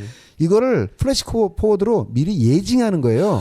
촌스럽지 않게. 저도 그 장면 보고 깜짝 놀란 게 기존의 영화라면 그게 사실은 스티브 맥킨의 욕망이고 희망인데 그것이 벌어지지 않아야 정상이잖아요. 그렇죠. 근데 영화 속에서는 아주 먼 미래도 아니고 그냥 바로 뒤에 바로 이어서 그냥 정말로 그 장면이 이어지는 이어지고 거예요. 예. 그걸 아주 스무스하게 예. 실제 씬으로 받아주고 예. 사실은 그 플래시 포워드와 백의 그게 의미하는 게 영화 전체 플롯과 캐릭터의 관계까지 상징한다는 점에 있어서 킴파 형 놀라워요. 굉장히 독특하더라고요. 그 장면은 정말 놀랍더라고요. 자칫 네. 보면 유치할 수도 있어요. 그치. 근데 영화 속에선 저는 이번에 놓으면서 진짜 어떻게 이런 장면을 만들 수가 있지 싶더라고요. 근데 개인적으로 이제 각본을 예. 월터일이 월터일이 쓰다 썼죠. 보니까 예. 월터일 느낌이 꽤 많이 나가지고 각본하고 제가 대조를 안 해서 모르겠는데요. 각본에도 플래시 포워드를 표기했을지는 아니 모르겠는데. 그 부분 말고 그 부분은 어. 월터일은 그런 부분 그 기교적인 부분들 그렇게 많이는 안 그게 써요. 아니 그 월테는 각본 자체고 네. 플래시 포워드나 이런 거는 패킨파의 몫이라는 거죠. 근데 영화 전체적으로 이 느낌이 그 월터힐의 네, 느낌이 분명히 월터힐 나지. 이후에 나올 영화들을 음. 미리 보는 그런 느낌이죠. 월터힐은 원래 기본적으로 서부극을 가지고 모든 시대에 걸쳐서 서부극이란 틀을 가지고 변형을 했잖아요. 심지어 도시 액션 영화도 서부국의 틀에서 스트리트 오브 스트리트 오브 파이어 파이어. 이것도 서부극이죠 사실은. 거의 목자의 결투 같은 그런 느낌의. 그 스트리트 오브 파이어는 웃긴 게 그 영화는 정말 보면 그 시대적 배경을 짐작을 할 수가 없어요. 진짜. 사실은 SF 현대 같은 느낌도 미국인데 진짜 예, SF 같은 느낌도 그러니까 있고. 묵시록적이고 그런 느낌도 있고 거기서 그 저기 악당이 바로 그 플래툰에 나왔던 예, 우리가 윌리엄 좋아하는 데포. 윌리엄 데포 거기서 생 양아치로 나오는데 지금 굉장히 인자한 인상이 대신 나오고 예. 그래요. 하여튼 뭐 그렇게 해서 영화는 게트웨이는 뭐 그렇게 또 도망을 가고 결국은 마지막에 그러고 보니까 드물게 해피엔딩이네. 저는 거의 사실은- 유일한 예, 해피엔딩이에요. 유일한 저는 해피엔딩이네요. 사실은 요 영화 보고 어떻게 뭐라고 설명하기 힘든데 솔직히 이번에 제가 7편의 영화를 쭉 본 것 중에서는 가장 이질적인 영화였어요. 네. 아 그랬어요? 예, 예. 어떤 점에서 그랬죠? 저도 설명을 잘 못하겠는데 느낌이 그냥 그러니까 정말로 아까 잠깐 말했듯이 저는 오히려 맨 처음 메이저 던디 같은 경우도 이게 그런 영화 샘 페킨파는 이런 영화겠구나 느낌이 있었는데 오히려 저는 이 영화에서는 그러니까 제가 처음으로 다시 돌려가지고 이게 시나리오가 뭐 다른 누군가 뭐 원작이 다른 게 있는 건가 싶어 돌려볼 정도로 제 입장에서 이 영화는 굉장히 좀 그 뭔가 이질성이 이질감이 느껴진다라는 게 지금 설명해 보면 네. 월터힐의 각본에 있다라는 거 아니겠어요? 그러니까 메이저 던디도 분명히 샘 페킨파 영화라는 느낌 예, 예. 나는데 걔도 외에는 보고 있으면 보고 있는 와중에도 이거 백킨파 영화하고는 좀 많이 다르다 싶은 예. 느낌이 드는. 저는 이제 뭐 정확히 뭐냐면 느낌이 굉장히 달랐다는 생각이 좀 들었거든요. 계속요 이게. 그리고 우리가 한 가지 좀 추측을 해볼 수도 있는데 이 영화 만들기 전에 요 비슷한 시기에 이제 샘 페킨파가 사실은 헐리우드에서 이제 낙인이 좀 찍힌 게 계속 이제 제작사 트러블은 있었지만 예. 그 유명한 형사 서피코 있잖아요. 알파치노 예, 나오는. 알파치노 그 영화가 원래는 이 샘 페킨파가 연출을 하기로 돼 있고 상당 부분 시나리오까지 진행을 했었는데 멋있었겠는데 패킨파 건축했으면. 근데 샘 페킨파는 또 서피콜 가지고 시나리오를 쓰면서 이거 서부 영화로 만들어라라고 요구를 했나 봐요. 그러면서 제작자하고 이견을 보이면서 결국 이제 시드니 루메시 그 걸작으로 만들었는데 그 시기를 벗어나 바로 이후에 나온 영화가 사실 이 영화예요. 그러다 보니까 저는 한편으로는 좀 일정 부분 타협을 예. 한 것도 있지 않나 싶어요. 분명히 그런 느낌도 있죠. 그러니까 몇 가지 주제, 그러니까 샘 페킨파가 이 게러웨이를 연출할 때 월테일의 각본이 기본적으로 자기 컬러하고 크게 틀리지 않으니까 연출하겠다고 픽업을 했을 거예요. 근데 월터일 자체도 그냥 기능적인 각본가가 아니고 나중에 감독으로 데뷔했을 때 자기만의 어떤 세계관을 가진 독특한 작가적 감독이었다 보니까 월터일의 세계관과 페킨파의 취향이 이렇게 좋은 쪽으로 결합을 해서 아까 병자님이 얘기했던 약간 뭔가 설명할 수 없지만 독특했던 게 거기에서 나온 게 아닐까 싶고요. 또 이제 개인적으로 올드팝 팬들은 저 차 안에서 쓰리독 나잇 노래가 나온다는 점을 가지고 저슨 올 패션 러브송 그때 쓰리독 나잇 70년대를 아주 일세를 풍미했던 그 그룹인데 그 쓰리독 나잇 노래도 전 아주 즐거워. 거기 나오는 차들 그 미국 그 자동차 산업이 그때는 망하지 않았잖아요. 그래서 이제 미국 차들 많이 나왔고 거기서 이제 그 스티브 맥퀸이 쓰는 총이 아마 콜트 45인 것 같은데 아직까지 어쨌든 미국식의 어떤 기계 문화, 우월주의, 미국 대중문화가 월남 전쟁 이후에 좀 혼란했던 상황이긴 하지만 이때만 해도 월남 전쟁이 종전하지는 않았습니다. 힘들어지긴 시기였긴 했지만 그래서 아직까지 미국은 잘났다. 미국은 깽들마저도 멋있다라는 거를 보여주고 싶어하는 그런 안쓰러움이 남아있던 부분이기도 해요. 이 영화는. 이 영화 지금 저는 이제 제가 개인적으로는 일곱 편 영화 중에서 오프닝은 가장 기억에 남는 영화가 이 영화예요. 오프닝은 그 감옥에 있는 상태에서 그 엄청난 계속 노이즈들이 계속 나오잖아요. 그 뭐 배트를 척척척하는 노이즈들 하면 뭐 나무를 잘라서 휙 던지고 그런 음악이라는 게 그 노이즈만 계속해서 싸우고 하면서 반복적이면서 끝없이 반복적이고 지루한 일상이 쫙 늘어나고 있다가 그러면서 이제 처음에 이제 가석방 얘기를 나오고 그런다 그런 반복적이고 지루한 일상의 화면과 소리로 계속 그걸 보여줘요. 그게 왜 그러냐면은 반복적으로 지루하고 짜증나고 스티브 맥퀸이 어떻게 해서라도 물론 모든 죄수는 빨리 나가고 싶어 하지만 특히 스티브 맥퀸이 어떤 짓을 해서라도 여기서 빨리 나가야 되는 이유에 대한 타당성을 쌓기 위한 장치인 거죠. 제가 말씀 딱 그거. 그러니까 그렇게 그 지루하고 엄청난 짜증난 시간이 쭉 지나가다가 어느 갑자기 스티브 맥퀸이 딱 면회장에서 딱 앉자마자 바로 너 가서 나 무슨 짓을 하겠다고 하고 그 말 한마디만 딱 하고 나가보잖아요. 그 심정이 너무 이해가 가죠. 확 이해가 되는 게 그 전에 이제 중요한 장면들을 삽입을 하자면 뭐냐면 이제 알리 맥그로와의 섹스를 하던 기억들을 플래시백으로 계속 좋죠. 하여튼 그걸 갖다가 시각청과 그런 모든 영화를 감상한 사람들이 느낄 수 있는 모든 감각을 가지고 그 설득력을 정말 엄청나게 부여한다는 점에서 오프닝이 정말 멋지더라고요. 그런 면에서 연기도 훌륭했지만 감독이 연출적인 장치로 캐릭터의 심정선을 관객한테 확실히 납득시키는 거예요, 연출력으로. 그러니까 샘 페킨파가 몽타주로 굉장히 잘 쓰는 감독이라는 그렇다니까. 게 드러나죠. 하여튼 이 영화는 샘 페킨파 영화 중에 제가 알기로는 최고의 흥행작입니다. 한국에서도 잘 됐습니다. 그리고 이 영화 후반에 호텔에서 벌어지는 총격전은 그걸 그대로 가져가서 만든 게 영웅 본색 2의 그렇다고 봐야죠. 이 영화 흥행 스코어가 제작비가 335만 달러, 그걸로 흥행 스코어가 3,674만 달러, 10배를 미국에서 10배를 튀겼고 한국에서도 이게 중앙극장에서 개봉했던가 어쨌든 78년에 개봉해가지고 서울 관객 30만이었다고 하네요. 아 당시에 서울 관객 30만이었으면요. 78년에 개봉했다고 78년 서울 관객 30만이었으면은 전국 관객이 한 200만 남짓 150만이었는데 지금의 100으로 따지면 500만 이상 한 거예요. 지금의 시장 사이즈로 따지면. 그리고 스티브 맥퀸 진짜 끝내주지 않아요?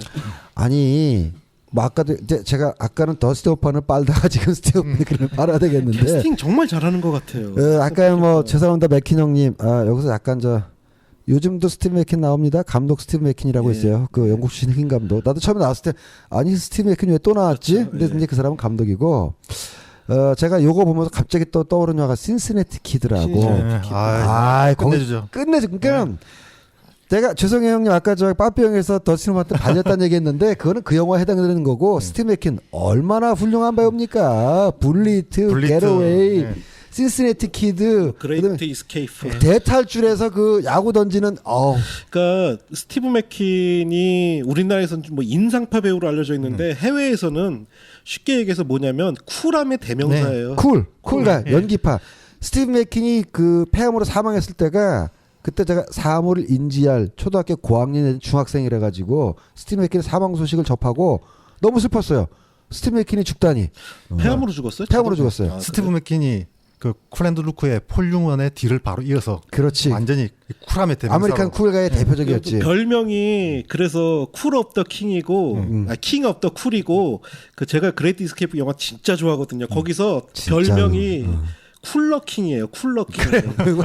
마지막에 다 잡혀오잖아요. 몇 명 빼고는 완전 희망이 사라졌는데 그 야구 공소리 나면서 영화가 하나의 희망을 던져주잖아요. 아, 그것을 바로 치킨런에서 그대로 예. 패러디를 하고. 저는 진짜 스티브 맥킨 진짜 헐리우드 고전 배우 중에 나는 진짜 최고인 것 같아요. 앞으로도 이런 배우는 예. 나오기. 근데 스티브 맥킨 또 하나 위대한 게 뭐냔 말이죠. 떡대가 안 커. 네, 맞아요. 예. 키나 뭐 떡대가 이렇게 장대하지 않아도 불구하고 그리고 블루업에서는 좀 찐따같이 생겼는데 외모도 잘생긴 외모는 잘생긴 외모가 아니야. 예. 블리트에서부터 이 인간이 굉장히 멋있어지더니 진짜 남성다움의 끝 같아요. 끝. 예. 그러니까는 화면에 등장하면 화면을 압도하면서 저런 거죠. 저기로 돌리기에는 너무 골치 아프고 예. 내 친구라면 너무나 든든한 그런 남자라서 확실히 그러니까 여자들은 어떨지 모르겠는데 남자가 볼 때 너무나 매력적인 남자. 그 이전에 따지면 그 이전에 험프리 보가트 정도가 예, 여기에 예. 해당된다고나 할까요? 저는 그래서 진짜 스티브 맥킨이 지금 살아있으면 너무 멋진 노인네가 돼 있을 것 같다는 생각을 많이 그러니까 해요. 예. 당시에 로버트 레드포이는 그냥 골든보이 이미지고 스티브 맥킨 같은 쿨함은 없었다고요. 클린트 이스트우드 못지않은 고집센 노인네로 남았을 것 같아요. 그럴 수 있었겠다. 하여튼 그래서 게토웨이는 얼마 전에 제가 집사람한테 한번 쿠사리 먹었는데 그 나이 먹고서 성격 안 죽이면은 나중에 고집센 성격 나쁜 노인에다가 사람들이 다 피할 거야라는 얘기를 듣고 내가 나이 부인했는데 그렇다고 제가 스티브 맥킨하고 뭐 저를 비교하는 건 아닙니다만 고집센 성격 나쁜 저 깜짝 놀랐어요. 아니 저 형님이 갑자기 본인을 왜 스티브 맥킨에 내가 비교하는 게 아닙니다. 감정이입하고 저러시지. 예, 근데 정말 멋있는 남자야. 너무 멋있어요 정말. 예. 자 그럼 일단 여기까지로 하고 예. 게러웨이 여기까지로 하고 몇 편 남았죠 이제? 혹시나 해가지고 예, 말씀드립니다. 이게 이 겟어웨이 역시도 리메이크가 예. 됐습니다. 보지 마세요. 1993년에 예. 킴 베이싱어와 알렉 볼드윈 킴 베이싱어. 영화 짜증납니다. 알렉 볼드는 요즘 보면 진짜 돼지 새끼가 돼가지고. 그러니까 아니 살찐가 그렇다 치라도 알렉 볼드윈의 나는 미스캐스팅한 이유라고 당시에 생각했던 것 중에 하나가 알렉 볼드윈은 살찌기 전에도 느끼했다고. 그렇죠. 예. 쿨함하고는 거리가 먼. 느끼함의 대명사죠. 느끼하면 대명사는 어디 스티브 맥킨 역할에 참 그 프로듀서가 누군지 정말 바보야 바보.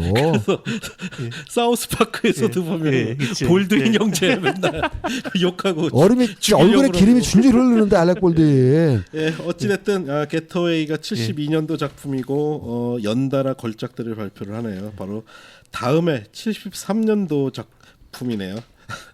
국내 출시제 관계 종말. 거기까지 한번 가보죠. 나름 예, 합당한 제목이라고 생각합니다. 원제가 저 피트 게러트하고 빌리 더 키드 팻 게러트 앤 빌리 더 키드. 예, 실존 그치. 인물을 실존- 소재로 한 거죠. 예, 예. 어쨌든 이 뭐 스토리가 제가 요약하는 거 제일 이 스토리 요약하기가 좀 힘들더라고요. 간략하게 말씀드리면 빌리 더 키드 뭐 전설적인 네. 범죄자죠. 예. 물론 범죄 사실이 뻥튀기 됐다는 게 중론이긴 해요. 일설에서는 예, 그를 예. 의적 예. 내지는 뭐 영웅으로 묘사한 바가 있는데 그냥 살인범 맞고요. 살인범이죠. 살인범 깡패 양아치예요. 사실 팻 게러트도 실존 인물이고 그렇죠. 둘의 예. 우정이 제가 봤을 땐 또 뻥튀기 된 것 같다. 네.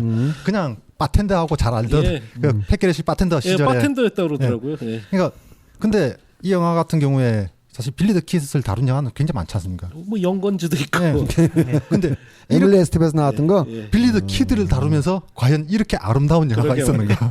그 영화는 스토리는 새로운 시대를 맞아 원래 그치, 친구였던 예, 예. 과거에 범죄자 동료였던 팻 게러트가 보안관이 돼서 자기 그치. 친구였던 빌리 더 키드를 계속 쫓아다니는. 그러니까 과거에는 예. 동업자였는데 예. 그러니까 이 영화의 시작은 1909년인데 이야기는 1888년을 배경으로 예. 해서 이제 예, 예. 된단 말이죠. 그게 이제 결국 19세기에서 20세기. 예. 19세기만 해도 무법자 방란자들이 법 대신 판치던 시대인데 20세기에는 그들을 대체해서 법과 제도가 그렇죠. 들어오던 시기에 예. 그리고 아니 정확히 말하면은 저는 그렇게 뭐든 서부를 얘기하는 거다 저는 서부를. 1909년에 아니요 1909년에 처음에 시작하면서 음. 바로 이 그 팻 게럿이 죽음에서 끝나잖아요. 아까 죽으면서 시작하잖아요. 끝나는데 그게 무슨 얘기냐면은 저는 그러니까 1909년 그때는 그렇게 그 19세기를 종결시키기 위해서 무법자들 중에 몇 명을 시스템에 끌어들여 가지고 서로가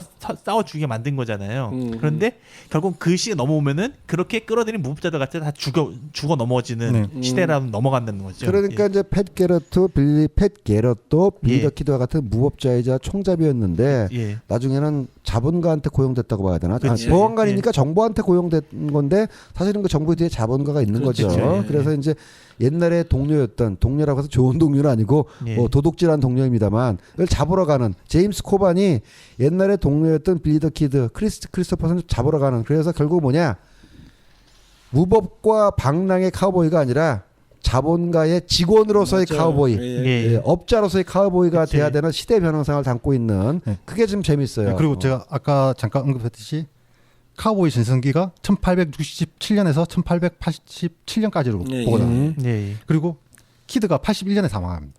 그런데 1874년에 가시 철조망이 도입이 되고 1890년에 이 황소들이 북부에서도 생존할 수 있다는 게 확인되면서 굉장히 대량 생산이 대량 목축이 가능해지거든요. 어휴, 그랬어요. 그러니까 그 의미의 가시철조망의 도입이 왜 중요한지 설명해 주셔야죠. 그러니까 카우보이가 앵커가 시작이죠. 예, 카우보이가 이제는 더 이상 중요한 시대가 아니게 된 그렇죠. 거죠. 시대가 완전 히 바뀐 거죠. 1990년을 기점으로 해서. 그러니까는 카우보이 노동 개혁으로 노동 악화인지는 모르겠지만 하버드에게 요즘 시대로 따지면 노동 요건의 변화로 네. 일자리를 잃게 된 카우보이가 제임스 코반이 재취업해서 또는 다른 비유를 하자면은 학생운동권에 있다가 새누리당으로 간 카우보이 제임스 코반이 뭐 김문수라든지 이재호라든지 김문수, 많습니다. 이재호, 하태경 뭐 이런 예. 류의 인간들이 과거의 동료였던 빌리 더 키드를 잡으러 가는 그런 이야기가 되겠습니다. 그리고 여기서 산타페 링이라는 얘기가 나오지 않습니까? 예. 이 보면 바로 이 시기 때 그 키드가 죽던 이 시기 때 정확한 연도가 기억이 안 나는데 그 위스키 링이라는 그 스캔들이 있습니다. 예. 그래서 이 재무부 직원 중에 한 명이 그 법무부 하고 근데 결탁을 해서 그 주세를 이렇게 빼돌리는 그게 빼돌리다가 전문 용어로 슈킹이라니까. 예, 걸린 스캔들인데 또는 삥이라고도 하지 삥. 이런 그 삥땅. 어떤 비리의 고리들이 굉장히 많았던 시기이기도 하죠. 그러니까 산타페 링 자체도 하나 그런 어떤 아마 뭐 그런 예. 이제 어떤 뭐 슈킹이든 뭐 그런 그러니까 어떤 비리 사건이었겠네요. 예. 와일드 번치도 그렇고 이 영화도 그렇고 예. 이제 무법자들의 시대에서 국가와 자본이 네. 개입해서 그래요. 예. 그들이 무법자들을 앞잡이로 내세운 그런 시대인 거죠. 사실은. 무력화되는 예. 그들이 예. 무력화되는 시기를 다루고 있고 이 영화는 아까 제가 말씀드린 것처럼 도입부에 명확하게 너희들도 어차피 곧 이게 나가 떨어질 운명이다라는 걸 또 아주 처음에 대놓고 보여주고 시작하기도 하죠. 그 예. 관계의 종말은 뭘로 유명하냐면 국내에서 뭐 샘 페킨파의 열혈 팬으로 알려진 박찬욱 감독이 예. 자기가 가르시아가 샘 페킨파의 최고 영화다라고 항상 하다가 샘 페킨파 국내에서 회고전이 열렸었고 이 영화를 스크린에서 다시 보고 다 보고 나서 이 영화가 최고다라고 이야기를 해서 유명해진. 근데 실제로 재밌는 게 해외 비평가들도 서부 영화의 최고의 걸작 중에 하나가 와일드 번치지만 예. 샘 페킨파의 최고 걸작을 뽑으려면 이 영화를 뽑는 사람들도 종종 수정지 있어요. 예. 계열 서부국의 최고 걸작으로 꼽히기도 하고요. 저번에 이제 이 방송 준비하면서 7편을 쭉 봤는데 메이저 던데를 빼놓으면 예. 페킨파스러운 작품 6편 중에서 제일 빠진 게 저한테는 있다 얘기했지만 가르시아였거든요. 예, 예. 근데 박찬욱 감독은 불과 그 본인의 책에서 썼지만 인터뷰나 어떤 그 발표할 의견을 제시할 기회가 있을 때마다 Bring Me the Head of Alfredo Garcia야말로 페킨파의 최고 걸작이며 나의 영화 세계는 여기서 영향받은 막 크면서 아니 보니까 최고 걸작 아니구만. 저 같은 경우는 예전에 어렸을 때 이 영화들 페킨파 영화들 봤을 때는 가르시아와 어둠의 표적이 좀 많이 떨어진다라고 생각했어요. 근데 이번에 영화를 다시 보는데 이게 제가 나이를 먹어서 그런 건지 세계관이 변해서 그런 건지 이 두 그럴 편이 수도 있어. 이 두 편이 전 최고 걸작이라는 생각이 들더라고요. 그래 가르시아가 근데 나는 한 이따가 가르시아를 얘기할 때 하겠지만 왜 박찬욱 감독이 가르시아를 좋아했는지 알 거는 같아. 그 부조리한 인간 군상을 좋아했었던 것 같은데 어쨌든 우리 빌리 더 키드 얘기를 좀 더 하자면 저는요 근데 스토리는 그래서 제임스 코반이 이 빌리 더 키드를 잡으러 간 얘기잖아요. 사실은 그냥 계속 그냥- 교차로 예, 쫓아가는 예. 빌리 더 키드 얘기 잠깐 나왔다가 또 저는 팻게러티 근데 얘기 좀 나왔다가 이 영화 몰입하기 힘들었습니다. 예. 좋아하는 제임스 코반은 너무나 반가웠지만 네. 돼지 같은 크리스토퍼슨이 실제로 뭐 살도 그렇게 안 쪘는데 왜 이렇게 이 영화 찍도 얼굴이 부었는지 수염을 깎고 나니까 진짜 얼굴이 땡땡 불어가지고 돼지 새끼처럼 보여가지고 저도 감정이 입이 안 돼. 왜냐면 크리스토퍼슨은 제 세대에는 그 바바라 스트라이샌드와 함께 스타 탄생이라는 영화에서 배우로 나왔지만 사실은 가수로서 예. 이미지가 더 강했거든요. 그래서 마치 용필영님이 창밖의 영화 여자의 영화에 출연했을 때 그때를 본 느낌이랄까 아니면 인순이 누나가 흥녀에 출연했을 때의 느낌이라고나 할까? 아 진짜 인순이 누나 흥녀에 출연했었다니까. 심지어 저 그 영화 봤어요. 아 봤습니까? 예. 아, 용필영님도 창밖의 예, 여자 예, 출연했었고 창밖의 여자. 예. 혜연이 누나도 출연했었단 말이에요. 그래서 이 영화를 보면서 크리스토퍼스 나오지 더군다나 밥 딜란이 밥 나오니까 딜런도 입이 안 되는 거야. 이걸 내가 연기라고 봐줘야 돼, 배우라고 봐줘야 돼. 그래서 영화 완성도하고는 별개로 굉장히 이입하기가 힘들었습니다. 저는. 근데 그런 걸 떠나서 영화 정말 구도를 정말 잘 잡는 게 예. 특히 그 밥 딜런 노래 락킹 온 락킹 온 헤븐스도. 헤븐스도 예. 그 노래 나오면서 보안관 한 명 총 맞아서 죽을 때 그 그렇죠. 구도 예. 다른 영화에서 내가 이런 구도를 본 적이 있는가 싶을 정도로 정말 아름다워. 그 맥락을 알면 천국의 문을 두드리다라기보다는 네. 나도 너를 따라 곧 천국으로 그렇죠. 간다는 의미랍니다. 락킹 온 네. 헤븐스도가. 네. 그러니까는 그 맥락을 생각하면 기가 막히죠. 그러니까 참 이런 표현이 어울릴지 모르겠는데 샘 페킨파의 가장 시적인 영화죠. 맞습니다. 네, 네. 아니 그런 면에서 테렌스 말릭 영화 못지않지 않아요? 예, 맞아요. 그리고 이 영화에서 보여준 태도는 그래요. 예. 페킨파가 다루는 이 낭만적인 범죄자에 관한 영화에서는 저 거의 정점에 오른 그런 영화. 약간 따뜻함도 느껴지는 것 같아. 그런 지점에서 이따가 우리가 결말 지점에서 얘기해야겠는데 어떤 그런 무법자 시대에 대한 향수, 네. 그렇죠. 예, 예. 연민, 새 시대에 향수. 대한 거부 이런 지점에서 우리가 그 샘 페킨파의 정치적 성향을 어떻게 받아들여야 될까도 한 번쯤 우리가 이야기를 해봐야 될 것 같기도 해요. 보수냐 진보냐 뭐 이런 예. 얘기예요. 예. 진보 쪽은 아닐 것 같다. 염세적 보수라고나 할까? 딱히 뭐 어떻게 규정하기는 힘들고 이게 근데 제가 인터뷰 보기에는 그냥 예. 권위를 거부하는 이제 그런 예, 부분도 그러니까 있는데 무질서적 아나키스트 느낌. 아나키스트는 나는 그러니까, 아니고 근데 전부 자기의 취향에 따라서 이 사람을 판단하는 무질서적인 거고. 느낌의 아니, 이 영화에 보면 아나키스트보다 무질서적인 그 빌리 자유로운 영혼. 빌리 더 키드가 그 자기를 쫓아온 것 같은 사람 3명을 죽일 때 하는 이야기가 있지 않습니까? 존과 US 크리스마스. 우리 이야기를 딱 시작하면 US 네. 크리스마스라는 좋은 부츠를 신은 노인이 이길 것 같은데 네. 실제로는 존이 총 그렇지. 3방을 쏴서 네. 죽여버리지 않습니까? 그렇죠. 여기서 바로 US 크리스마스는 미국이라는 그 미합중국을 가리킨 거 존이야말로 자기 빌리 더 키드 자신이라고. 그리고 결투 장면 10걸음 가다가 예. 뒤돌아서는 결투 장면 그 장면에서도 그 서부 개척 시대 이른바 서부 시대의 룰 또는 예, 예. 19세기까지 지켰던 근대 미국의 룰이 완전히 깨졌음을 그렇죠. 예. 그 장면을 통해서 여실히 풍자적으로 여실히 보여주고 있는 거예요. 그리고 그 굉장히 쓸쓸하게 묘사를 하죠. 그러니까 그렇죠. 네. 예. 이제 이런 시대는 끝났다. 예. 바로 그거예요. 예. 원래로 따지자면 그렇게 반칙을 쓰는 크리스토퍼슨이 나쁜 놈이고 예. 사실은 그놈도 그 노인네가 반칙을 할 걸 예상하고 미리 반칙을 쓴 거지만 반칙의 반칙의 대결이지. 근데 그 쓰러진 노인도 원망하지 않잖아. 그게 굉장히 나쁘게 보이는 게 아니라 그냥 굉장히 룰이 바뀌었다. 쓸쓸하고 이렇게 쓸쓸하고. 연민을 느끼게 그리고 있지 않습니까? 그것도- 나키노 에버스터가 거기서 나오던가요? 아니, 아니요. 그 전 장면에서 나오죠. 예. 그것도 지켜보는 사람들도 웬만하면 예. 반칙했어라고 얘기를 해줄 수도 있는데 그러지도 않아. 그냥 담담하게. 저들은 그냥 그렇게 죽어가기는 그냥 그러니까. 그게 순리인 것처럼 그리고 받아들이잖아요. 이 낭만적인 범죄자를 다루면서도 영화 자체가 굉장히 느긋합니다. 아니 그래서 샘 페킨파한테 어떤 기자가 물어봤대요. 당신의 정치적 성향은 뭐냐. 근데 샘 페킨파가 뭐라고 대답했냐면 나는 분명한 건 나는 파션은 아닌데 나는 전체주의자인 것 같기는 해. 라고 대답을 했다고 그러더라고요. 원래 한 사람의 인간이 뭐 한 가지로 설명될 수는 없으니까. 예. 근데 그 과정 속에서 제임스 코반도 계속 오히려 빌리 더 키드는 자기 주체성이 뚜렷하잖아요. 옛날 걸 지키려고 하는데 제임스 코반은 굉장히 혼란을 겪고 있고 겉으로는 자기가 이제는 시대가 바뀌었으니까 여기에 새로 적응해야지 법에 맞게 보안관 해야지 하지만 결국은 제임스 코반 자체도 심각한 자아 분열을 겪고 있다는 그렇죠. 게 예. 거울 장면에서 나오잖아요. 그렇죠. 명백하게. 사실은 이 영화에서 심리적으로 압박감을 받고 있는 건 쫓기는 빌리 더 키드가 아니라 쫓고 있는 팻 그렇습니다. 키드는 예. 그냥 느긋하게 키드는 그냥 자기 자유로운 영혼. 예, 예. 자기 패턴으로 살고 있는 그러니까. 거고. 예. 코본만 예. 괜히 안절부절 못해가지고 빌리 더 키를 쫓고 있는데 예. 그 제임스 코번 팻 게러트의 심리는 그거예요.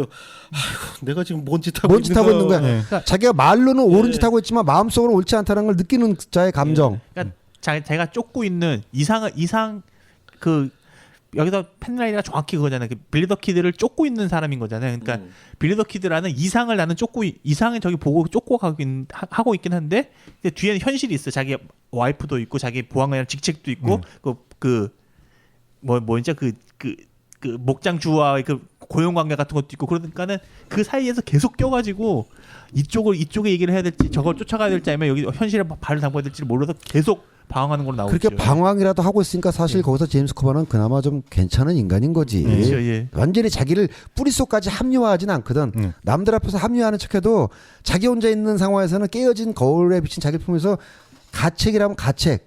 이것이 완벽하게 합리화될 수 없다는 걸 느끼고 있거든요. 그러니까 이 영화를 보면서 저는 보기 드물게 정말 아름답다는 생각과 함께 정말 한편으로 아름답습니다. 무슨 생각이 들었냐면 정말 이 영화 찍으실 때 약 바르고 찍으셨구나. 우리나라에서 이제 물론 테렌스 말릭이 훌륭한 예. 감독입니다만은 예. 이런 적이 있어요. 그 라인 일병 고하기를 예. 찍었을 때쯤 테렌스 말릭이 씬 레드라인을 찍었는데 그렇죠. 예.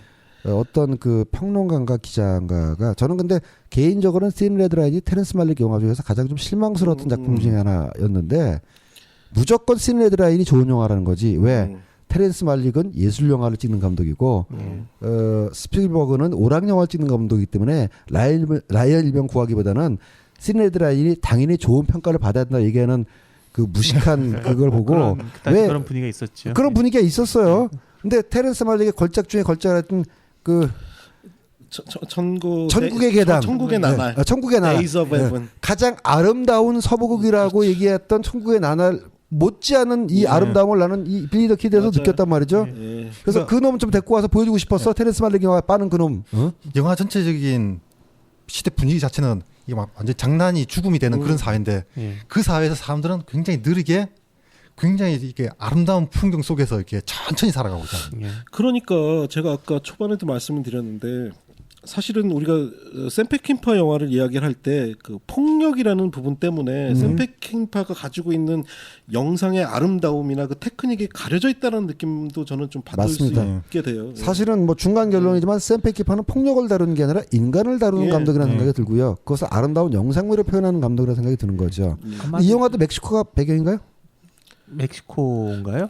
멕시코까지는 아마 안 갈 거예요. 멕시코까지는 안 가는 것 같은데. 예. 그 얘기는 좀 이따 합시다. 예, 예, 제가 말씀하세요. 아까 표현한 게 뭐냐면은 그러니까 시대가 뒤로 오면서 샘 캠파 영화가 개봉됐던 70년대, 60년대, 70년대는 아마 이게 굉장한 폭력으로 보일지 모르겠는데 저희가 그로부터 거의 3, 40년 후에 보다 보니까 그동안 워낙 너무 많은 폭력에 익숙해져서 이건 폭력으로 안 보이는 거예요. 그러니까 그 폭력이라는 이 셀로판지가 걷어지니까는 네. 그제서 이제 뒤에 있는 것들이 보이는 게 아닐까라는 생각도 좀 드는 게 쉽게 하네요. 이야기해서 이 당시에 샘 페킨파가 얼마나 폭력적인 감독으로 유명을 했냐면 그 예. 유명한 몬티 파이손에서 한 에피소드에서 예, 예. 샘 페킨파를 패러디한 에피소드가 있어요. 뭐냐면 가족들이 이렇게 행복하게 이렇게 막 공원에서 이렇게 있다가 이제 테니스 라켓 같은 걸 하고 있다가 예, 예. 그냥 여자가 팔 잡아당기고 팔 뚝 잘리고 그런 장면들 패러디한 것도 근데 있어요. 그랬을 수가 있는 게 여러분 자세히 기억을 더듬어 보시면은 존 포드나 이전의 서부국에서 총 맞고 쓰러질 때 그쵸. 쓰러지는 것만 보여줬지 그렇죠. 예. 피가 펑펑 튀거나 옷이 찢어지면서 피가 유혈이 낭자한 걸 보여주는 서부국은 별로 없었어요. 악당들은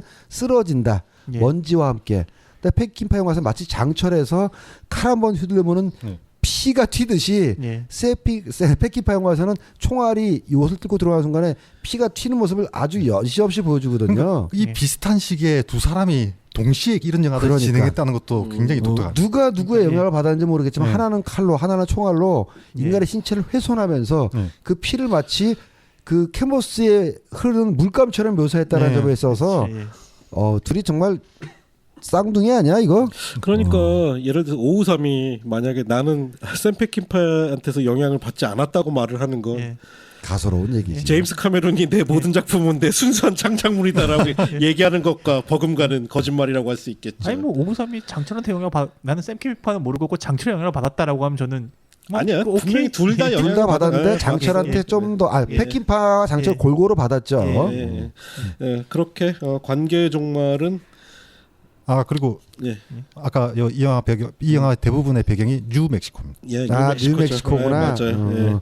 요거는 그 패킨파가 멕시코까지 넘어가면서 찍지는 않았네요. 근데 어쨌든 뉴멕시코니까 뉴멕시코 자체가 멕시코로부터 뺏어가지고 만든 다음에 지은 이름이니까. 요건 사실인지 아닌가 모르겠는데 제가 찾은 자료에 보면은 이 영화도 결국은 샘 피케가 최종 편집권을 편집권 빼앗겼다고 뺏겼어요. 하더라고요. 예. 그래서 의도와는 다르게 완성됐다고 하는데 어쩌면은 이 과도한 낭만주의가 어쩌면 샘 피케가 편집을 못했기 때문에 벌어진 일은 아닐까 하는 생각도 살짝 해보긴 합니다. 그러니까 그때 뭐 제가 역시 현장에 있지 않아서 모르겠으나 네. 이 수정주의적 서부극 자체가 스튜디오 입장에서 마음에 안 들었던 거예요. 예. 명확한 권선징악 구도도 아니고. 근데 우리가 봤을 예. 버전은 대부분 또 이제 다시 다시 복원이 된 다시 버전이기 복원 때문에 버전일 수도 어느 있고, 정도 샘 페킨파의 그 생각대로 갔을 거예요. 그리고 어쨌건 예. 이 영화 이후에 나온 영화들 뭐 가르시아라든지 철십자문장 예. 그 다음에 뒤에 오스타맨 이런 영화들은 낭만적인 폭력성 자체가 싹 사라져. 사라져버려요. 그렇죠. 예. 이제 그 지점에 대해서 우리가 잠시 후에 소개를 해드려야 되는데 이때부터 무슨 일이 생기냐면 1974년 요 5년부터 무슨 일이 생기냐면 샘 페킨파가 정말 돌이킬 수 없을 정도로 마약과 알코올에 취해 있을 때예요. 그래서 심지어 영화 트레일러에서 벌거벗고 약에 취해서 당나귀랑 함께 누워 있는 장면이 목격되기도 했답니다. 감독이 감독 그러니까 여기서 트레일러라고 하면은 이제 그 중간 중간에 예, 스태프들이나 주연배들 쉬게 만드는 예. 여러분들이 알고 있는 뭐죠? 모빌카가 아니라 예. 저기 RV카 예. 우리나라에서는 예. 캠핑카라고 그러죠. 예. 그걸 이제 트레일러라고 하거든요. 거기서 이제 당나귀와 함께 근데 그 예. 캠핑카 안에 뭐 당나귀랑 당나귀가 들어갈 수 있는 캠핑카가 있어요? 굉장히 커요. 거기는 당나귀랑 캠핑카는. 꼭 관계를 맺었다는 게 아니라 예. 소품으로 쓰였던 그렇게 보이기도 하고 이 시절에 또 유명한 게 샘 페킨파가 마약강을 다룬 영화를 찍으려고 그랬대요. 예. 그래서 주변에서 다들 저거 마약 구하려고 저러는 거다라는 의구심을 내기도 했는데 실제 그 배경이 된 국가에서 입국을 거절해서 아니 마약 왕을 다룬다고 해서 소품으로 진짜 마약을 쓰지는 않는데 어쨌든 저는 샘 페킨파 형님 자꾸 멕시코에서 찍은 것 자체가 좀 수상하기도 해요. 자, 그리고 그러면, 관계의 종말에서 하나 얘기할게. 그냥 재밌어서 얘기하면 네. 저 혼자 재밌을 수도 있습니다. 그럴 것 같아요. 벌써 눈빛 똘망똘망해지셨어요. 이 키드가 잡혀서 탈출하기 직전에 화장실 가는 장면이 있잖아요. 예. 화장실을 보면 벽에 이렇게 신문지를 찢어서 이렇게 막 꽂아놨는데 나도 봤어 그거. 어렸을 때 화장실에 가면 전부 다 그 벽에 신문지 못에다 꽂아고 그걸 이렇게 비벼서 일을 처리했었는데 그 19세기 말 18세기 아니 미국만 해도 그때 언론이 이미 발달하고 신문지가 대중화됐던 시기니까 그 귀한 신문지를 밑땅으로 썼다라는 거지. 당시에 조선은 대부분의 민초들은 새끼줄 아닌 호박잎으로 닦았을 그 시기에 미국은 신문지로 닦았다는 것이에요. 그러니까 아니 이 얘네들은 19세기 정말일까요? 18세기 그 1880 몇 년도 그때? 아니 그때 신문이 왜냐면은 그 당시 중에 신문은 굉장히 활성화. 미국의 신문은 독립전쟁을 계기로 급속히 퍼지기 시작합니다. 그러니까 실질적으로 미국 독립전쟁에 성공한 이유 중에 하나가 신문을 예로 들 정도로 해서 이 빌더 키드 영화의 배경이었던 1800년 되면 이미 신문이 활성화된 지 100년이 지났을 때이기 때문에 그 귀한 종이를 가지고 밑을 닦는다라는 설정이 말이 되고 닥터님 못지않게 저도 초등학교 6학년 1학년 때까지 중학교 1학년 때까지 푸서식에 살면서 신문지를 썼던 세대이고 정말 그 저기 고급진 거는 달력종이 고급졌지 실질적으로 그 달력종이도 티슈로 그거 말고 한 장씩 짜잔 달력종 한 장씩 죄송합니다 그 두꺼운 달력 말고 습자지처럼 두꺼운 달력은 일반 교과서 달력종으로 찢으면 그거 안 큰일 되죠. 납니다. 그거. 두꺼운 달력은 책 표지를 쓰는 쓰고 보통 절에서 받아온 예. 그 365일 달력. 예. 그렇지 그거 하루에 한 번밖에 못 씁니다. 실질적으로 화장지는 70대 중후반부터 다 신문지 썼어요 우리나라에서도 아이고 별걸 다 지적해 주셔. 우리 왜냐면 저도 닥두님의 써본 경험이 있기 때문에 압니다. 닥두님의 부모님 이렇게 교육에서 이렇게 편하게 풀어주셨더니 우리 닥두님 자라서 관계의 종말 보고서는 화장실에 똥 닦는 종이가 인상 깊었다는 얘기나 하고 앉아 있고 중요 그 집안의 막내 임무 중에 하나가 철진한 신문을 가로 세로 오려가지고 정확하게 재단하는 게 그 집 꼬맹이 일 중에 하나였고 형들이 그거 하시다가 다 도망가면은 제가 맡아서 오려했었습니다. 철저하게 기억합니다, 저도. 예. 어찌됐든 오늘 뭐 샌드패킹파 특집은 굉장히 길어지는데 예. 좀 샌드패킹파 쉬었다가 2부 가죠. 잠깐 쉬었다가 또 3부에서 아직 두 작품이 제가 남아 보기에 있네요. 이게 3부 끝이고 4부 시작이 되는 거 아니에요? 아, 그럴 수도 있죠. 알겠습니다. 예. 좀 잠시 후에 뵙겠습니다. 다시 뵙겠습니다. 예.